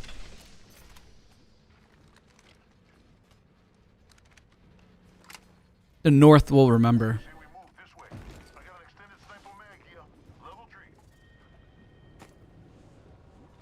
Take a look. I don't think any teams are going to 50-50. T1 has a rotation as well. Flora is also a team that's doing quite well. They could boost up and pass up Reignite, which I think they're going to. They don't have to, because Reignite is now pretty much done. These are the last few points that are essentially going to go out. We have T1 doing their T1 things as they do over by Trials and grabbing their armors and everything. They're going to take height and just make sure they're not getting rolled up on. Nope. Looks like they're good. You can see one guy in the building really far away over there, but nothing really to worry about. Looks like they are pretty much in the clear. Let's take a look at Skyhook. Yeah, looks like they're good. They're good. Some heavy mags. FLK really has to answer the call here. Sully and crew from Crazy Raccoon really, they dialed FLK's number and they said, hey, you guys good? You guys good? Everything okay over there? Because we chilling. We're just emoting. What are you guys doing?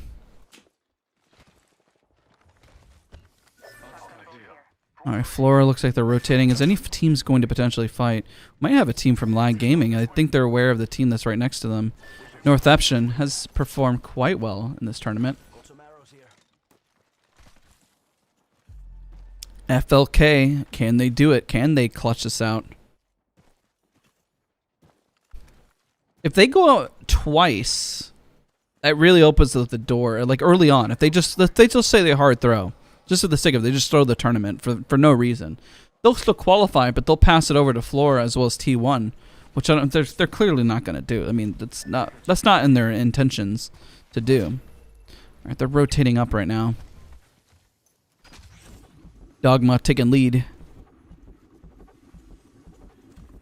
Can the Octane make the difference? There's jump pad out, looking for positioning, seeing if is there any teams around. Let's take a look. Nope. I mean, so there's really nothing that's going to happen around there. Let's take a look at Ali 9's team. Heard that. Potential fight with Magical here. They did pop their ult, making a clear sign that they might get shot at, and there it is. Toshi trying to rotate, looking for his angle, looking for his positioning. Wraith screaming that she's being aimed at, even though we already know she's being aimed at. Wraith, why are you trying to commentate this stream? What are you doing? What are you doing? Alright, potential fight breaking out here between Northeption. Probably not. They're enclosed in buildings, so you can tell that they're not going to push on this. I highly doubt it. I doubt it. I don't think there's going to be a fight that breaks out there, but what we're looking at from analysis here, Art has the north side of the map. They will remember the north. We do have a team rotating Sengoku on the side here to see how much they're going to rotate onto them, though.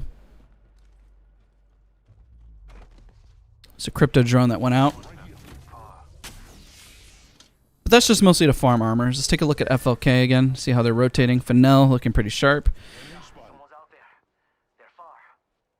R301 skin is this. This actually looks like a pretty clean skin. Crypto drone coming out by Flora. Cracks. Left and right. He is cracked, mate. Yeah, that's going to be tough. 47 points in 2 matches, but I mean, Crazy Raccoon literally just did that. In fact, they did more than that. They got like 60. Or 50. Yeah, they got like 50. They were at 155. Yeah, they got a lot of points. So yeah, it's gonna be hard, but we'll see what they can do. No, they got like it's gonna be tough. You're right, Fizz. It's gonna be hard for them to really catch up. Is there any fights breaking out? Not quite sure. Not seeing a whole lot at the moment. Most of the damage is coming from Flora. Benel Korea still being uncontested in their angle, but they are aware of multiple teams that are in the area. And there's a few shots going up at the R301, but not really connecting anything. Just a little bit of damage. Just at least picking so he knows what armor that they're running. So I got a little bit of information there, a little bit of intel.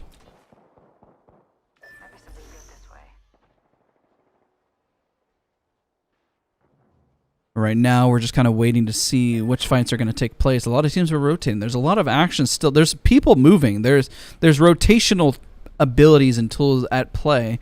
We might have a fight here, and here's a scan out from Connect Gaming, trying to see if they can connect something. I mean, it's in their name. Connect Gaming, connecting, trying to connect a fight. There's constant scans, but right now there is no plays. They're connecting, but they're not gaming yet. All they're doing is holding. They're connect holding. And it's okay too. It's okay to hold. They're just waiting for the opening. They're waiting for a mistake to happen. You got one guy with the Arc Star in hand. He's just literally, you see him through there. Gibraltar just holding up the Arc Star in the air, waiting for the fight and wait for the rotation. The Wraith looking for an opening here. Ooh, could have gotten a headshot there. Oh, if you were ADS, he could have got another headshot there. Fortunately, I'm able to connect something. There is a push potentially in the building. Bow check bow in play, trying to connect a few shots, but not connecting anything, unfortunately. It's okay, happens. Let's take a look at FLK. They're looking pretty good. Flora. This is Flora actually down below in this building. The team above has better armors than them. They have better armors. So if they are able to at least get one headshot or anything in play, I mean, it would change everything. Ooh, there we go. And that's what we're talking about. There's the push. And there's the port out, and they have to get out real fast. Drop the port, and they rotate out. The minute that crack happened, they're like, we got to get out of here. We got to go. We got to go. Look at his dead sliding as connecting with the rock, and they're getting wingman from a distance. Trying not to zigzag. Or they're trying to zigzag, and there's the ult out, trying to buy themselves some space and some time. And it looks like Connect Gaming is not going to be able to connect any fights here whatsoever for today.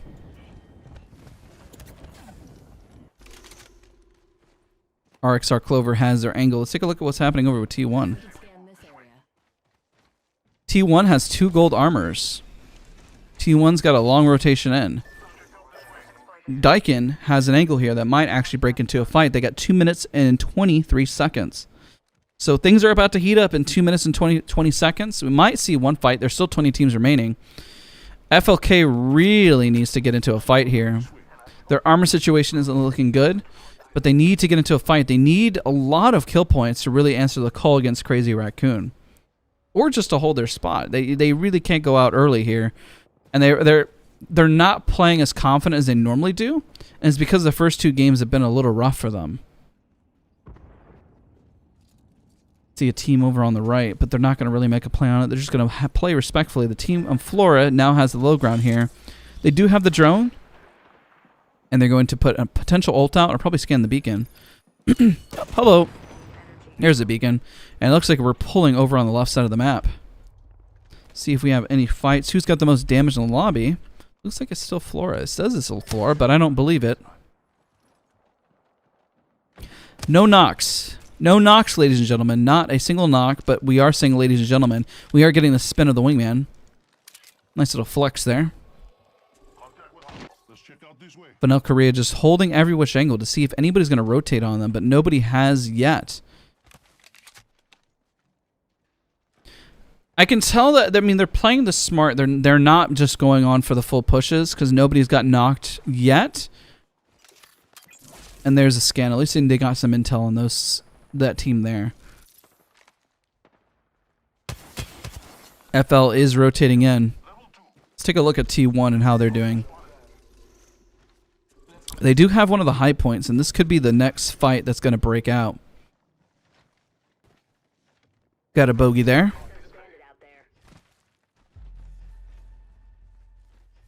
And they're going for the long rotation. I don't think T1's going to fight this. There's no reason to, but they could get a little damage here, at least. Just kind of feel out what kind of armors they have. Fortunately, not connecting any of the shots. I can feel the precision that he's looking for, but it's just not happening there.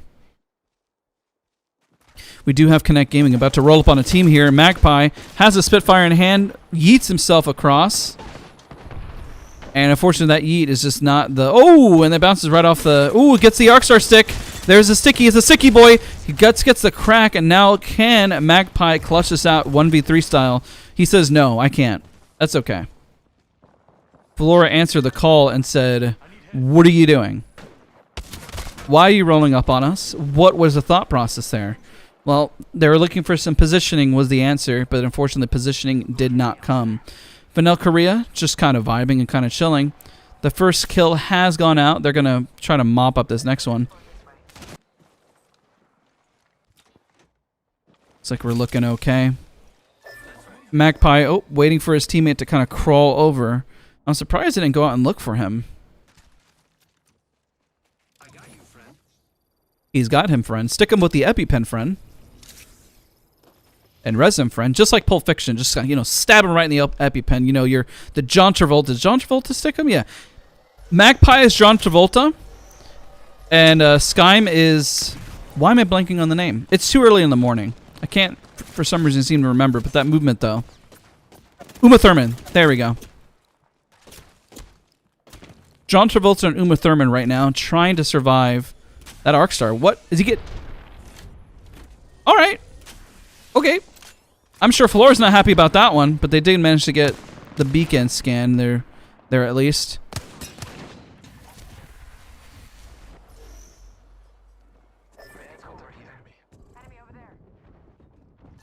All right, as we take a look at how things are really breaking down here, we got our XR Clover getting into a gunfight. Breaking out here. Kanata does have height, does have the angle. He's got the Spitfire in play. All he has to do is just hold mouse 1 or the left trigger to win. Wow, everyone's got a Spitfire. Wow. I mean, we all know Spitfire's strong. It's very popular. But unfortunately, it does get shot from a whole different angle. And that came from Momon. Let me switch it back over to that POV. Momon now just trying to tap strafe his way over to victory, but unfortunately it's not enough. And now Pino is all alone in the world. Vanel Korea is quite literally in the same spot. There's nobody's rotating into them, which is, oh my god. Okay, let's take a look at Jupiter Vega. They won the last round. They're rotating right behind Flora, right in front of them. which is not looking. This is an absolute mess. The crypto drone going out. Touche me. I'm going to do 1 million damage. 1 million damage has been done because there was 1 million people on that. They're trying to shoot through walls because the scan. Did they get a scan? They didn't. FLK finally in a gunfight. It looks like they knocked somebody with an arc star. Who was that? That's from a distance. Okay. Let's switch back over to Flora. See how they're going to clutch this out. And we'll switch back over to Jupiter Vega. See how Jupiter Vega is actually handling this gunfight. They're just kind of backing out. They're being respectful. They're providing the space that they need. They're looking respectfully. They're looking respectfully. And there's the res. Flora going right back to their old spot there. Careful. That trigger discipline, though. That trigger discipline actually paid off. I don't know if you guys saw that. Oh, please, clutch it out. Can you get this? Nope, he can't. Okay, that's fine. He had the trigger discipline. It actually paid off initially. He needed his teammate to kind of clutch things out there. And unfortunately now, let's take a look at Fennel. Fennel Pinot's got a potential 1v3 situation here. Does he? And he does. Jupiter Vega's trying to rotate in while FLK's got a hard angle. Let's see how FLK's going to handle this rotation here. Oh, wrong team. Apologize. There we go. Fennel Korea. They can get into a fight here with Sun Sisters. Dogma's really close to Sun Sisters, and as we mentioned, he's actually getting absolutely fried, Kentucky Fried Chicken style. FLK, are they going to be able to answer back? They got to get a lot of kills here, and over almost half the lobby is almost dead. All right, I think right now what they're looking for is just a consistent performance. If I had to answer the question, I don't think that they're looking to contest Crazy Raccoon for first place. I think they're just trying to hold their position. You see, that's a full team of 3 right there from what you can see from right in front. They do have a big rotation in. Are there any fights breaking out initially? It looks like a lot of picking. A lot of picking and poking. Let's take a look at the current kill leader. Current kill leader from Daikin with a total of 3 kills with 300 damage. 100 excuse me. Oh my gosh, 100 kills apiece. I had a hiccup there. You ever breathe in and almost die? That's exactly what it felt like. You ever almost die from just breathing? That just happened. You ever breathe and all of a sudden you get something caught in your throat and like, what did I breathe in? Nice, 105 damage right there. That guy definitely breathed in and almost died. This is going to be a clean fight from FLK, hopefully. The bubble is there. It is out.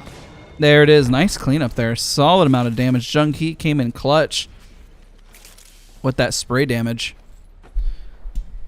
That team clearly died. I almost died from breathing. And FLK didn't even...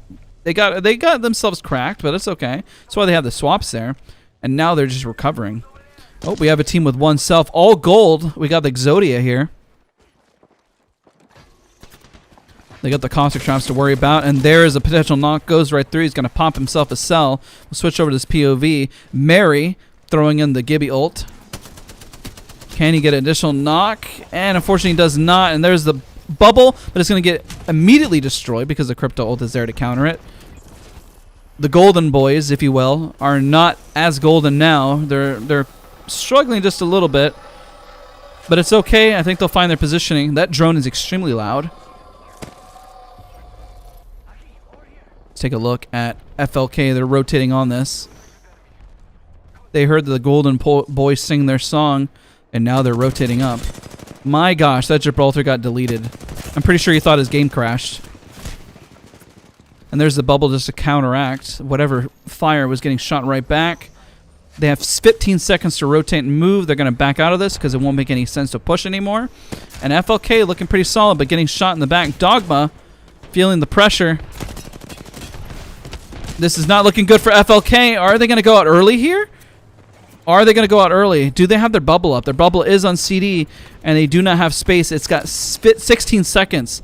16 seconds until they're able to breathe again. And this isn't looking good. Dogma running around for his sheer life. He does not want to go out in 12th place. He could go back for the res, but unfortunately all of his buddies are down. T1 looking pretty dominant. Flying up in the air. Valkyrie saying, "Miss me, squad?"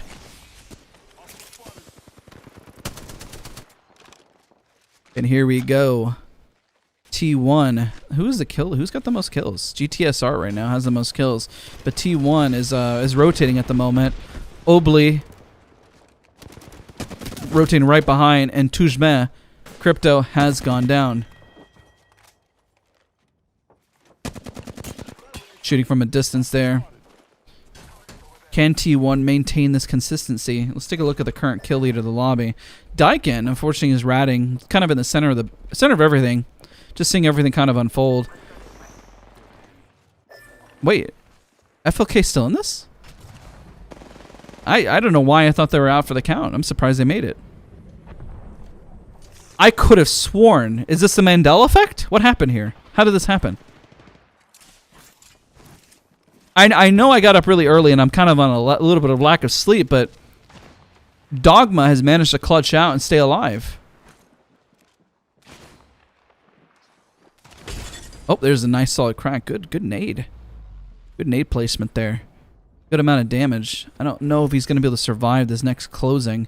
It's closing time. Oh, is he going to go for the rat? Is he going to go for the 1v1?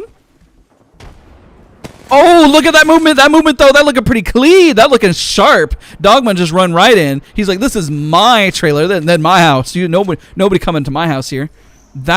He slid right into that, man. He slid into those DMs of that Wraith. Those DMs were looking pretty sharp.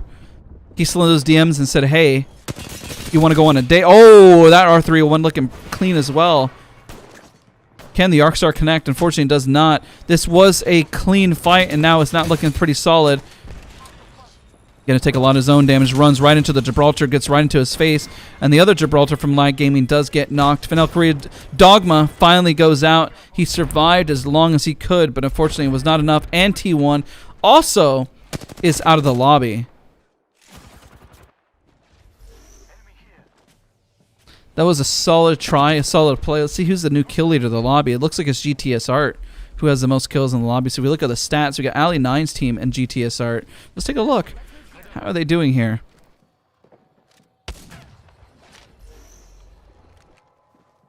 Got a lot of teams still alive in the zone. FLK at least kept consistent and got better placement points. But what team are we really worried about here? Let's see. FNL also still alive. There's been a lot of rats. And in case you're curious, what is a rat? A rat is somebody who no longer has any other teammates. It's just the term that has been endeared by the Apex Legends community. Ratting. It's being all alone. Don't forget to leave a like if you like to rat. Oh my gosh. It was a firing squad.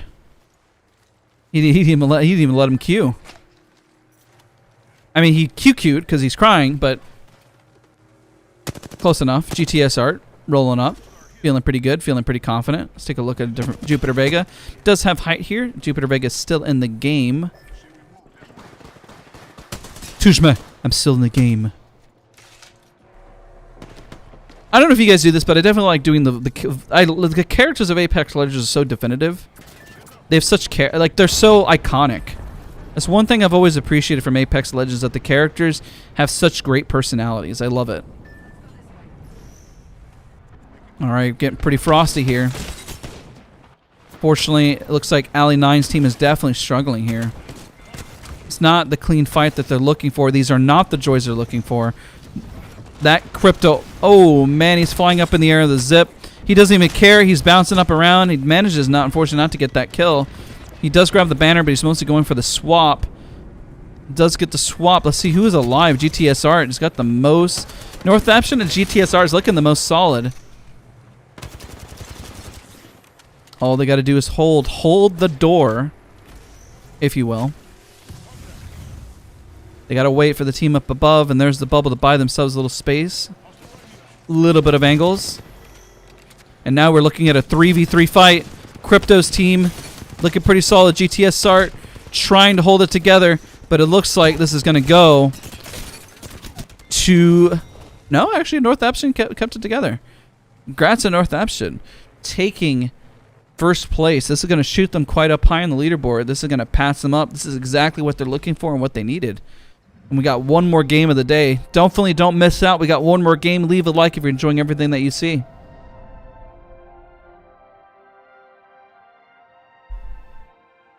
All right, ladies and gentlemen, let's do this.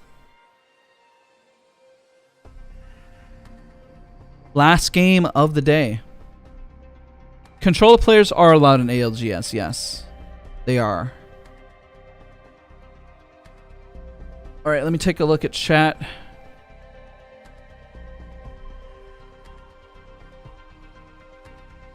All right, looks like you guys got it.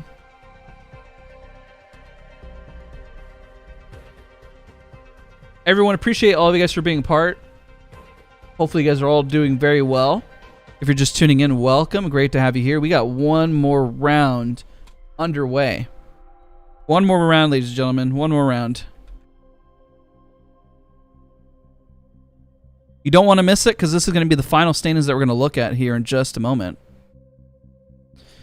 I don't know, like, wouldn't it be crazy if FLK just got like a third of the lobby and then came super close to passing up FLK? I don't know if that's going to be the take that we're going to see, but it might be pretty close. Might be close. We'll take a look at the final board once everything is updated. All right, let's hop into the next round.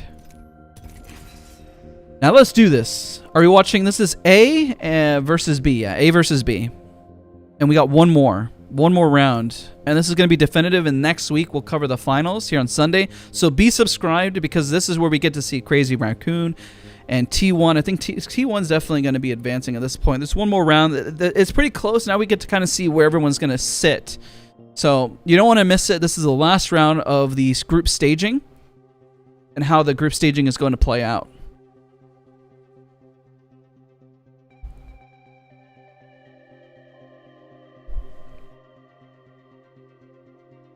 Remember back in the old days where you can die when a death box falls into you? I remember those days. I remember berries.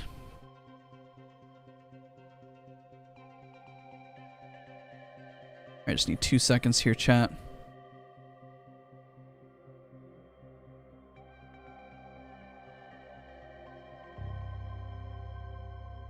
All right. As Matthew McConaughey would say, we're in the lobby. We are connected. We are chilling. We are vibing. Don't forget to subscribe because we're going to be covering this a lot. We got a lot to unpack, ladies and gentlemen, a lot to unpack.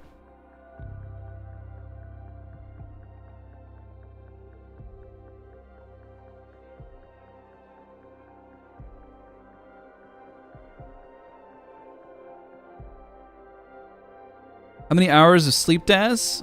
I don't even know. My schedule's so messed up right now. Luckily, tomorrow's Memorial Day and I don't have to work. So it's okay for now.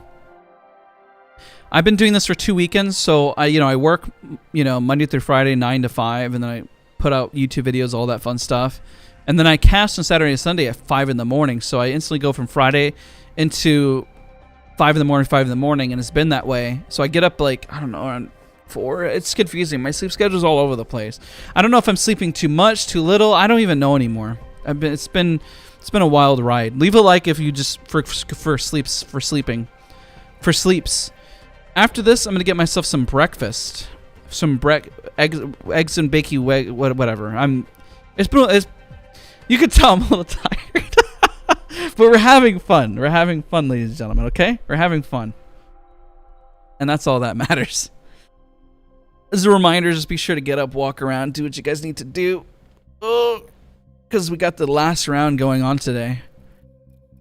This is the last round, ladies and gentlemen. Last round.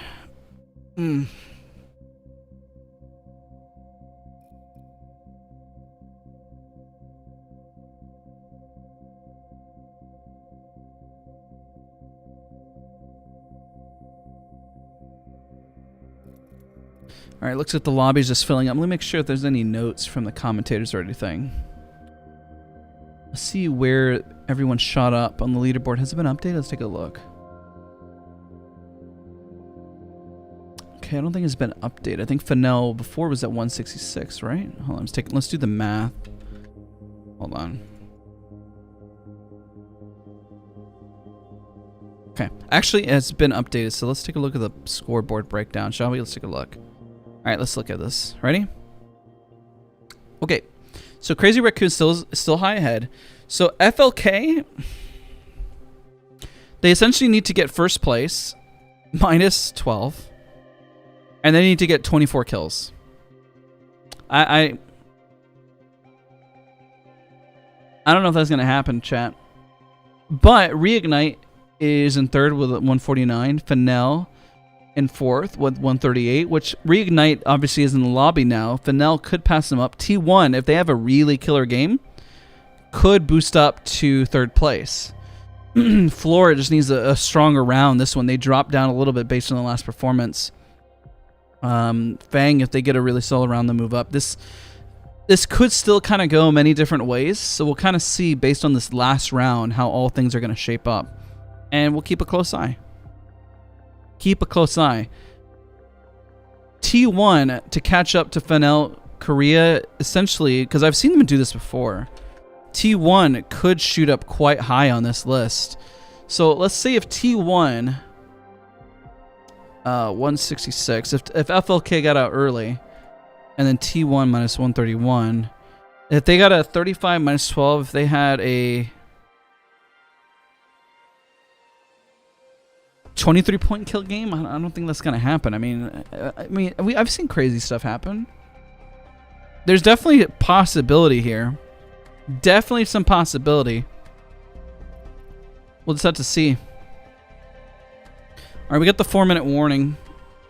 Last game of the day. Leave a like to show your support. I will timestamp the VOD. I'll timestamp everything so you can go back and take a look at everything that's going on.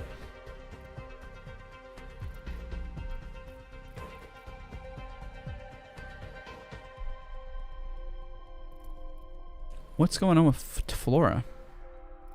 And why do we have... Oh, they're in the wrong... Why are they in the wrong... Let's see what the refs say. Are they in the wrong spot? Take a look at my list. Oh, Flora went to the wrong group. LOL. Okay, Flora's team 7. Wonder why they dogpiled in team 8.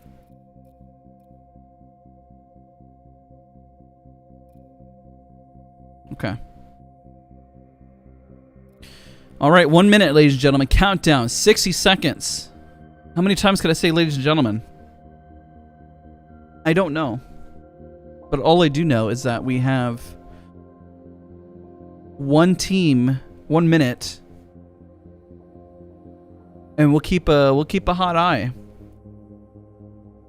on Fennel Korea, on T1, on Flora. We'll keep even an eye on Fang, how they're gonna do. But this is it. This is the last round before the finals.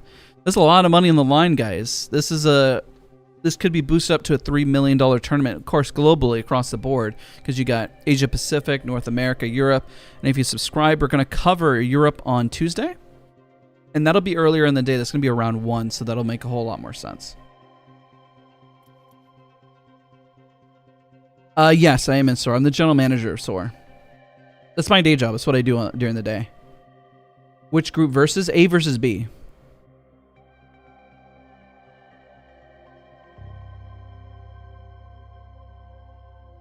All right, let's do this. Let's take a look.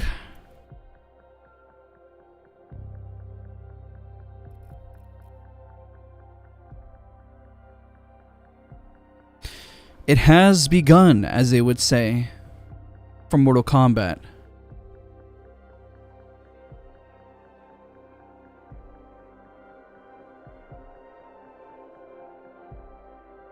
Let's see if anybody does anything weird. This is the round where if teams are gonna have if they're gonna be desperate, this is a round where things just kind of go haywire. This is the last round before the finals, where we see the last qualifying team. So we could see teams just kind of go full send and kind of say, we don't even know anymore. We don't even know what we're doing.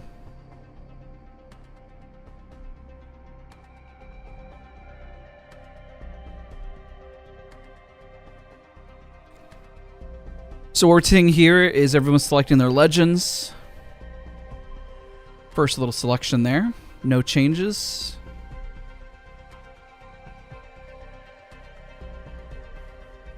GTS Black sticking with the Valkyrie. T1 looks like they're sticking with Valkyrie as well. Yep, everyone is staying consistent with their comps. No major changes from what I saw. Surprisingly.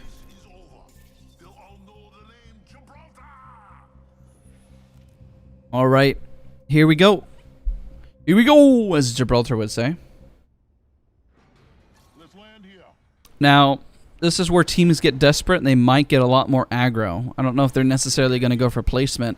Two things are going to happen here, chat. And leave a like if you're enjoying what you see.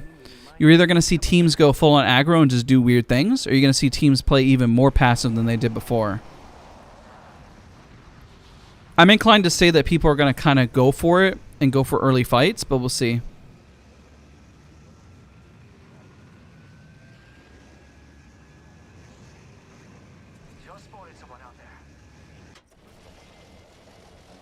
And once the scores are updated after this round, we'll be sure to break everything down for a brief moment. I might kind of end a little bit immediately after. I've had a very long weekend, and I'm definitely ready for a little bit of rest. As hopefully you guys would understand. I got to prep, because we're going to be casting here, Europe, on Tuesday, Thursday, and also Saturday. Here on the channel here, leading up until the finals. The finals are going to be done on Play Apex. But we'll be here for finals for APAC North. So definitely stay tuned to that. Got an Evo shield here. Level 2. Any fights going to potentially break out. Any damage done in the lobby? No damage done in the lobby thus far. Let me turn on highlights. I apologize. Got those enabled so you can see through the wall. Make sure you can see the teams and everything that's going on. Not sure what he's looking at. Looking at the ground. I don't know. Maybe saw a bug. Who really knows? Ooh, look at this. FLK. They're rolling up here on Fang. I don't think they know that. They should get a scan here. Where's a scan? Give us a scan. Oh, there it is. Oof, there's the crack. And there's the push, chasing right after. He's pretty low. Yeah, he's down. That's not a way to go in the last round. FLK doesn't really care at this point. They're full sending it. They're getting really aggro. As you can tell, they're just kind of going the outskirts. Like, how many kills can we get? How many of your friends have I killed? And then FLK is going to say six friends. I need to get that Octane skin. If anybody in chat, I really like the Octane, the cheetah skin. I think it looks really clean. I don't main Octane, but it is a really nice looking skin. I think they did really well with the ALGS skins. And just as an FYI, those skins really help support the tournament, because all those monies and proceeds go to even to increase the prize pool for Apex. See if Junkie's aware. I don't think they're gonna get time to get that banner. They're gonna try. I'm kind of surprised that they're actually gonna try. They're baiting him. This is bait. That's bait. Oh man, he's about to get shot at. And there he goes. There's no way. I'm feeling nervous for him. He's so low. There's just he's so low, dude. Just keep shooting at him. Oh, you're dead. You're dead, man. Just roll over. Stop. Stop. He's already dead. Oh man, he's putting up a fight though. Bloodhound's nowhere to be seen. Davin he's out. Gone. Done. Oh, GTS Art going into a fight though. Let's take a look. GTS Art popping the ult, the Bloodhound ult. And they're full sending. Like I said, we're going to see a lot more fights. This is where teams just kind of say, you know what, just full send it.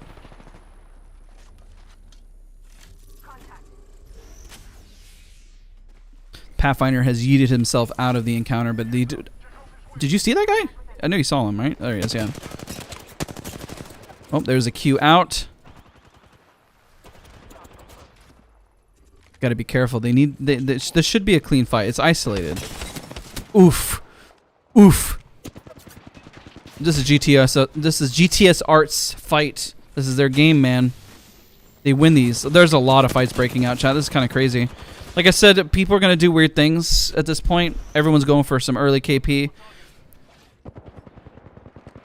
playing it like it is ranked. Bloodhound over on the left. Ooh, he's a little low though. A little low, a little spicy. He's trying to get his angles, popping that Phoenix kit. This is still a 3v2, so they got to be careful. They can't just, you know, can't throw this. Wait, who? What? Is this a whole nother team? No, it's the same team. Felt like it was a whole nother team the way they were acting. They were showcasing some confidence there. Hostile over there. Oh, I wasn't expecting to fight. I thought the guy left. You leaving? And Kanata is out of there. Kanata take a nice movement. Look at that. That was clean. Let me tell you, the one thing that's extremely satisfying. Oh my god, Kanata's gone. He's gone. One thing I really love about Apex, and I think everyone could agree, is when you see some nice movement, just, I don't know, it's like ASMR, you know? Take a look at what's going on over here. What is happening over here? Is there a fight? I'm confused. Kind of? It's definitely a questionable. T1 getting into a fight as well. Switch over to POV. With ORF. Let's take a look at where they're at. Jupiter Vega's down below. Who in the world? Did they just kill a rat? Is that what happened? I think that's what happened. GTS is killing Kanata. Let's take a look at GTS. By the time we get there, it's going to be over, unfortunately. Let's go back to T1. Hold on. There we go. At least we can see this. Nice wingman shots. 41 damage. Not too bad. Calling out that damage. Looking pretty sharp. Jupiter Vega's down below. Let's try to get those wingman shots in. My man has 331 wingman bullets. That's a lot of ammo. That's a ton of ammo. I'd run like 60. I mean, if you got the bag space, I'm all for it.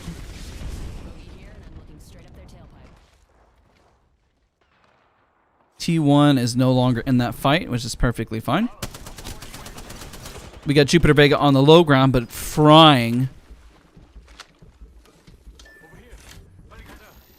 Karakaja. Tujme. Gotta do the voice. Just gotta. Just makes sense. Again, if you guys have any questions or anything in terms of chat, let me know. Appreciate all of you guys for being a part. Thank you guys for being so appreciative, for watching. It really makes... Do you deal with SOAR COD stuff? Yeah, everything. I literally run everything within SOAR alongside Crude and Mac. I help Valorant, Apex, COD, and Fortnite. All of it. And I've been doing it for quite a while now with them. Really enjoyed my time with SOAR. Very much... Ooh, being chased over here.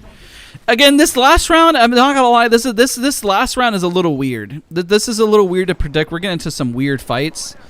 There's a lot of KP, a lot of people just kind of... Ooh, got a knock. Okay. And he's picking him up, smacking him in the back. Hey, you got shot, it's all good. Smack in the back always helps. Does he have enough time for that med kit? It's for second zone. Yeah, he's got time. Okay. What are we looking at here? We got another fight breaking out. Is this with Fennel?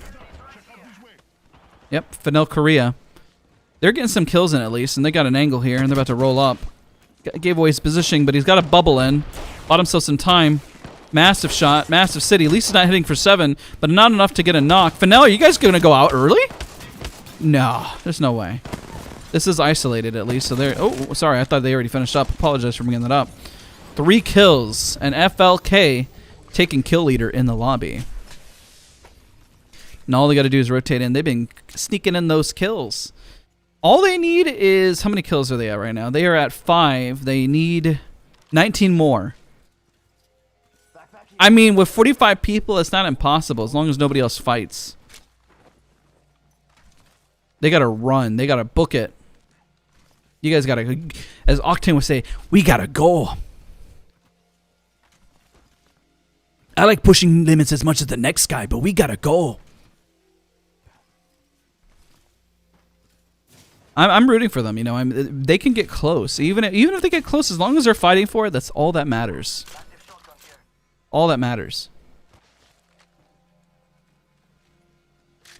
Any shots? Any fights? Any shots? Shots!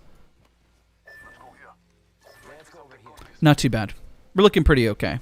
We're not getting into any fights right now. This way. Everyone's being very respectful. Everyone's behaving themselves for now. But we're going to have some misbehaving happening in just a moment. Target spotted. Okay, no fights at the moment, but we're looking. Everyone's moving. There's rotations happening. FLK. Take it away. Take it away with us. Take that jump daddy, that jump pad daddy. Throw that pad down and fly us to victory. Soar. You know, what do you guys think of the Octane Heirloom? Is it, you know one thing that Apex has done really well with the heirlooms is that it's like almost like CSGO surfing. Very satisfying to kind of have the movement and just to kind of do it. It's feel like almost like ASMR, but visually, you know? Visual ASMR. Even though that doesn't make any sense because ASMR is audio, you know? I mean, I guess it can stand for others. It's whatever it stands for, okay? It's nonetheless, there's some nice movement here. That's the point that we're trying to get at. Apex has some nice movement that's very satisfying. RC, my gosh, you guys got a way to go.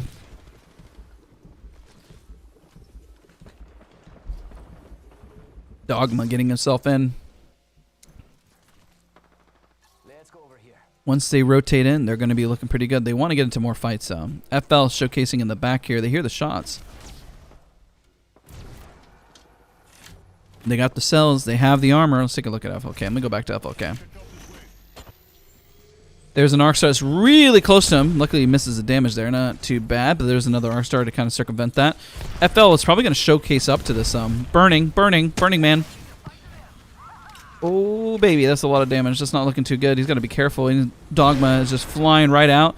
Took a lot of damage. Now he is down. FLK, keep it together. You guys got this. You win these. I've never seen you lose. We've never seen them lose, ever. They win these all day, every day. Whole other team rotating up. He's taking a lot of damage. They got the zone damage. FLK not looking too sharp here. And T1 also in a fight they're going to take a look at as well in just a moment because they're rotating right up. And there it is. FLK is out for the count. Takes 16th place. Now, we mentioned that T1 needs a lot of kills. With the amount of teams and what we're looking at here, I guess it's not too spread out. T1 has a total of 4 kills right now with FLK going out super early. They could definitely shoot up quite high. They could go up to 2nd place. Definitely possible at this point. It's not impossible. I think they can take 3rd cleanly if they maintain this momentum. If they get us all say 7 more kills, which is definitely doable. Definitely doable for them. They can shoot right up. Let's see what they do. Well, they left Obley behind. This is mostly to kind of scan out the area. There we go. They scan somebody out, and they're going to be fighting. They want some fighting words here.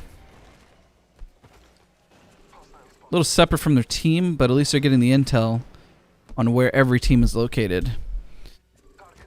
All right, T1, don't let us down here. You guys have every opportunity to make this happen. You guys are looking for a fight. You're putting on a show for everyone in chat. Leave a like. Ooh, look at that. Obley finished them up.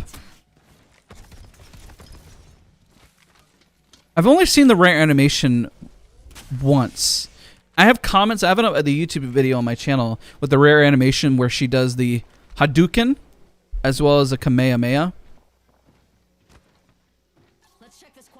But still.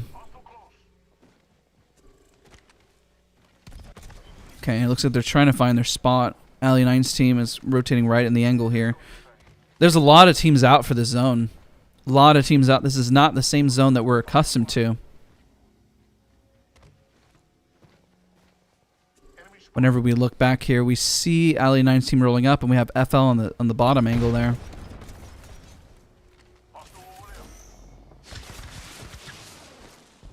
See, you've got any connect. You didn't connect anything, but they do have the Bloodhound. Let's take a look at his scans, and there it is. Can Parka clutch this out and get some kills? More kills to his name. Those nades are gonna really slap. Crypto drone is out. Does get a lot of damage in. They didn't even get hit by the enemy crypto drone. They cannot drop on this. I do see Ali 9 is over on the right. Did they drop? No. They kept tight. Okay. Who's that on the bottom? Thought I saw somebody on the bottom. They do need to be careful here. Not to get too greedy, but at least they're getting their kills.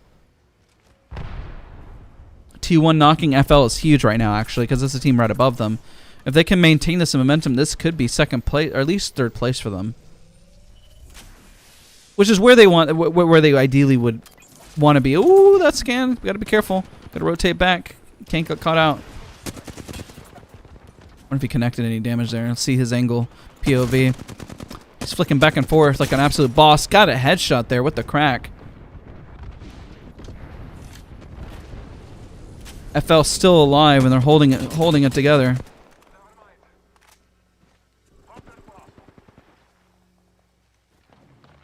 And there we go, the rotation back.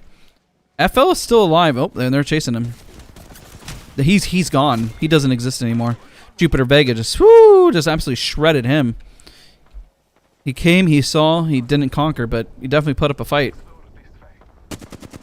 Let's see how T1 can keep up this momentum. This means a lot to them. They want to keep as many points to give themselves as much. Literally every point matters, especially for finals. I don't know if you guys realize some games can be literally won with a 2-point difference. Can make the difference between thousands of dollars at this point for them. So this is why they're taking it so seriously. Like a 2-point difference can make the difference between several thousands. Every reason to fight for several $1,000s. I take a few kill points for a couple thousand. I think anybody would in chat. Leave a like if you take 1,000 points for 2 kills. I know I would. They have a total of 8 kills to their name right now, so they're looking even better than I mentioned at the moment. With Fennell out right now, let's see, how many kills did Fennell have? I'm just pulling this up because it's important that we know. Fennell only had 1 kill to their name in their placement, and they went out pretty early, so this is good. And Flora, is Flora out? Flora's still in, okay. Flora is right behind them underneath, but they have way less kills. I don't think they have any kills to their name. It doesn't look like they have any kills to their name. Okay, we got a minute until the zone closes. A minute and 20 to be exact. Got a lot of people underneath. We hear the jump pad thrown out down below.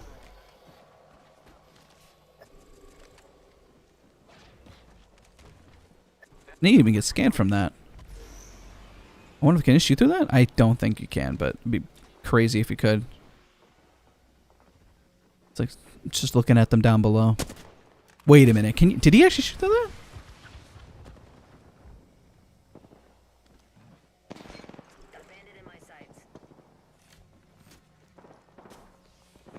Everyone's kind of holding right now. We're waiting.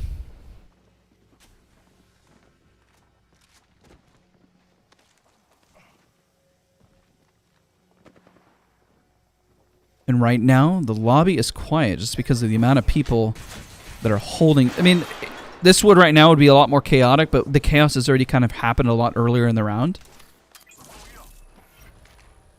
which is understandable.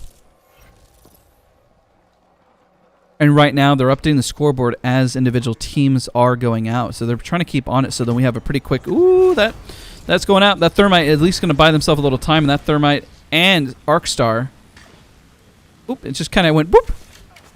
I don't know if you saw it. The Arcstar just kind of went like as if it hit glass or something. Unfortunately, they're taking a massive amount of damage and it looks like they are going out. Jupiter Vega really showcasing some presence here. Like it's Christmas. I'm going to take a drink of water. I'm getting really dehydrated.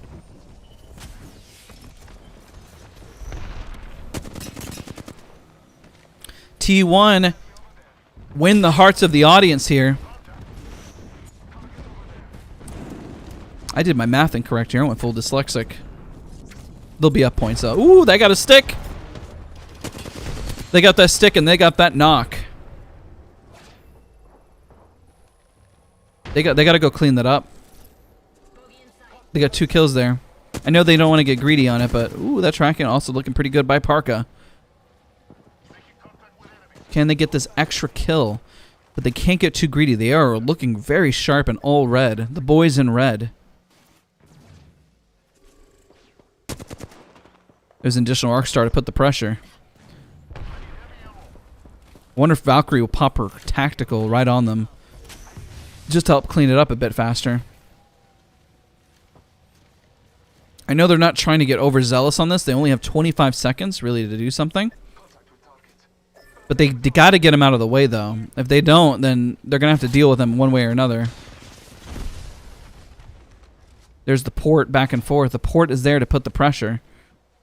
So they're opting not to fight the team from behind, but they're pushing forward instead. He's getting an off angle. This has to be a clean fight. If they get any major knocks, that won't look good. And there is the team from behind actually ruining it. Come on, T1. You guys can keep this together. The peeps at home are rooting for you. And they let them get the res for free. And now Obley. Oh, man. And they do go out. This is going to be really close, man. Oh, I guess. I don't know. It's tough. I mean, it wasn't a horrible call. I get what they're trying to do to fight for positioning. But that shot in the back really screwed them up, you know? It really screwed up their momentum getting shot in the back like that. And I don't know why they didn't clean up the team in the back first, or at least take an angle and shoot them, you know? GTS Black. Let's see who's got the best optimal positioning. Jupiter Vega just full on sending it at this point. Getting a clean knock, but this is not a clean fight. There's way too many knocks and all in, and GTS Black going to get rolled up on. And let's take a look at the team. CGK just spraying and praying. There's a caustic ult, but I don't know if it's going to be enough for the... He's dead in there. Oh, wait a minute. 1v1. 1v1. He's going to take some zone damage. Dude, there's no way he's getting out of that. GG's. GG's. CGK taking first place there. Congratulations to CGK. All right, guys. In a moment, we're going to see Jupiter Vega. They were close to clutching it out there, but it just became a big cluster. Everyone was kind of felt like there was a few teams kind of hard throwing. I think they kind of lost a lot of their momentum. Once the scoreboard is updated, we'll be sure to take a look at everything and break it all down. Don't forget to leave a like to show your support on the stream. I appreciate all of you guys for being a part. You guys have all been fantastic and amazing today. Hope you guys enjoyed your stay on the stream. In just a moment, we're going to take a look at that score.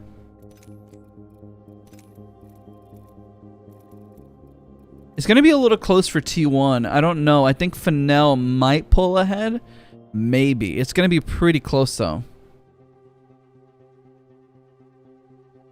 We'll take a look in just a moment, see where all that sits. So once the score is updated, we'll take a look at the full breakdown.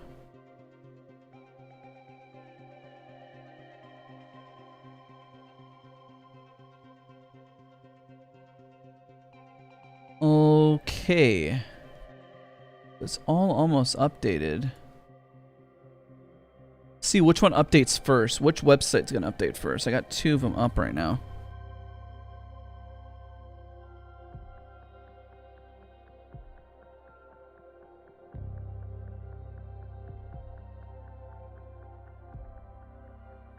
All right, once this updates, we'll be good to go. I think everyone right now is waiting for the scores, waiting for everything to kind of get locked and loaded. The top 20 teams are going to advance, and we'll announce all the top 20 teams that are going to advance, and we're going to talk about it for next week. And don't forget to subscribe, because this isn't it. We're going to be back next week. We'll be back next week to kind of break all this down. We go into the finals.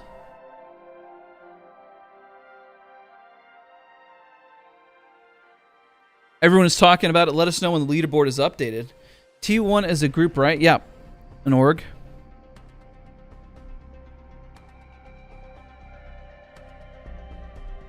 How much money does Crazy Raccoon get? We're going to find out next week in the finals when they advance.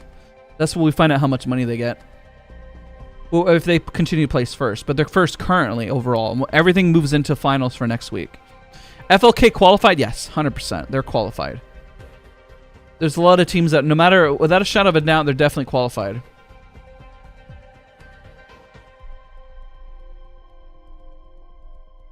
I just subbed. Appreciate you, Pug Gamer. Thank you so much for subbing, dude. You get points. I had a question about the points. And doesn't kill come from knocking someone? Killing them. You have to eliminate them. Peacekeeper versus Eva. Which one's better? For competitive, Eva. It's consistent damage. They have heat shields? No. How do you join SOAR? We look for content creators, and we do have a pro roster. If individuals want to join SOAR, we usually see who's popping, who's always going to be a good fit. We're always looking to recruit. How's your day so far? Going good, man. Going well. Right now, who's OP character to play? Probably Gibraltar. I mean, he's really good. Who's the random talking to? I'm not sure. Yeah, well, definitely will. After this, once this is updated, scoreboard, break everything down.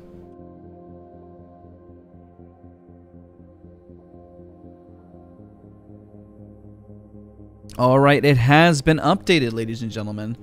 The scoreboard has been updated. Let's break this down, and then afterwards, let's get some food and get on out of here. All right, Crazy Raccoon in first place with 122 points. 122. Let's see if we can zoom in a little bit. All right, that looks better. All right, even better. Can I make it look even better? Okay, that doesn't look better. All right, that's better. That's good. Crazy Raccoon is going into the finals with 102 points. Fennel Korea with 171 and total points going into finals in second place. Third place is Reignite with 149. T1 and fourth place. Listen, if T1 kept it together, they would have been, you know, if they held it together there. But you know, it's okay. They're advancing going to finals. Fourth place. T1, fifth place, Fennel with 140. Sixth place, Flora, 125. Orthros Fang, 107.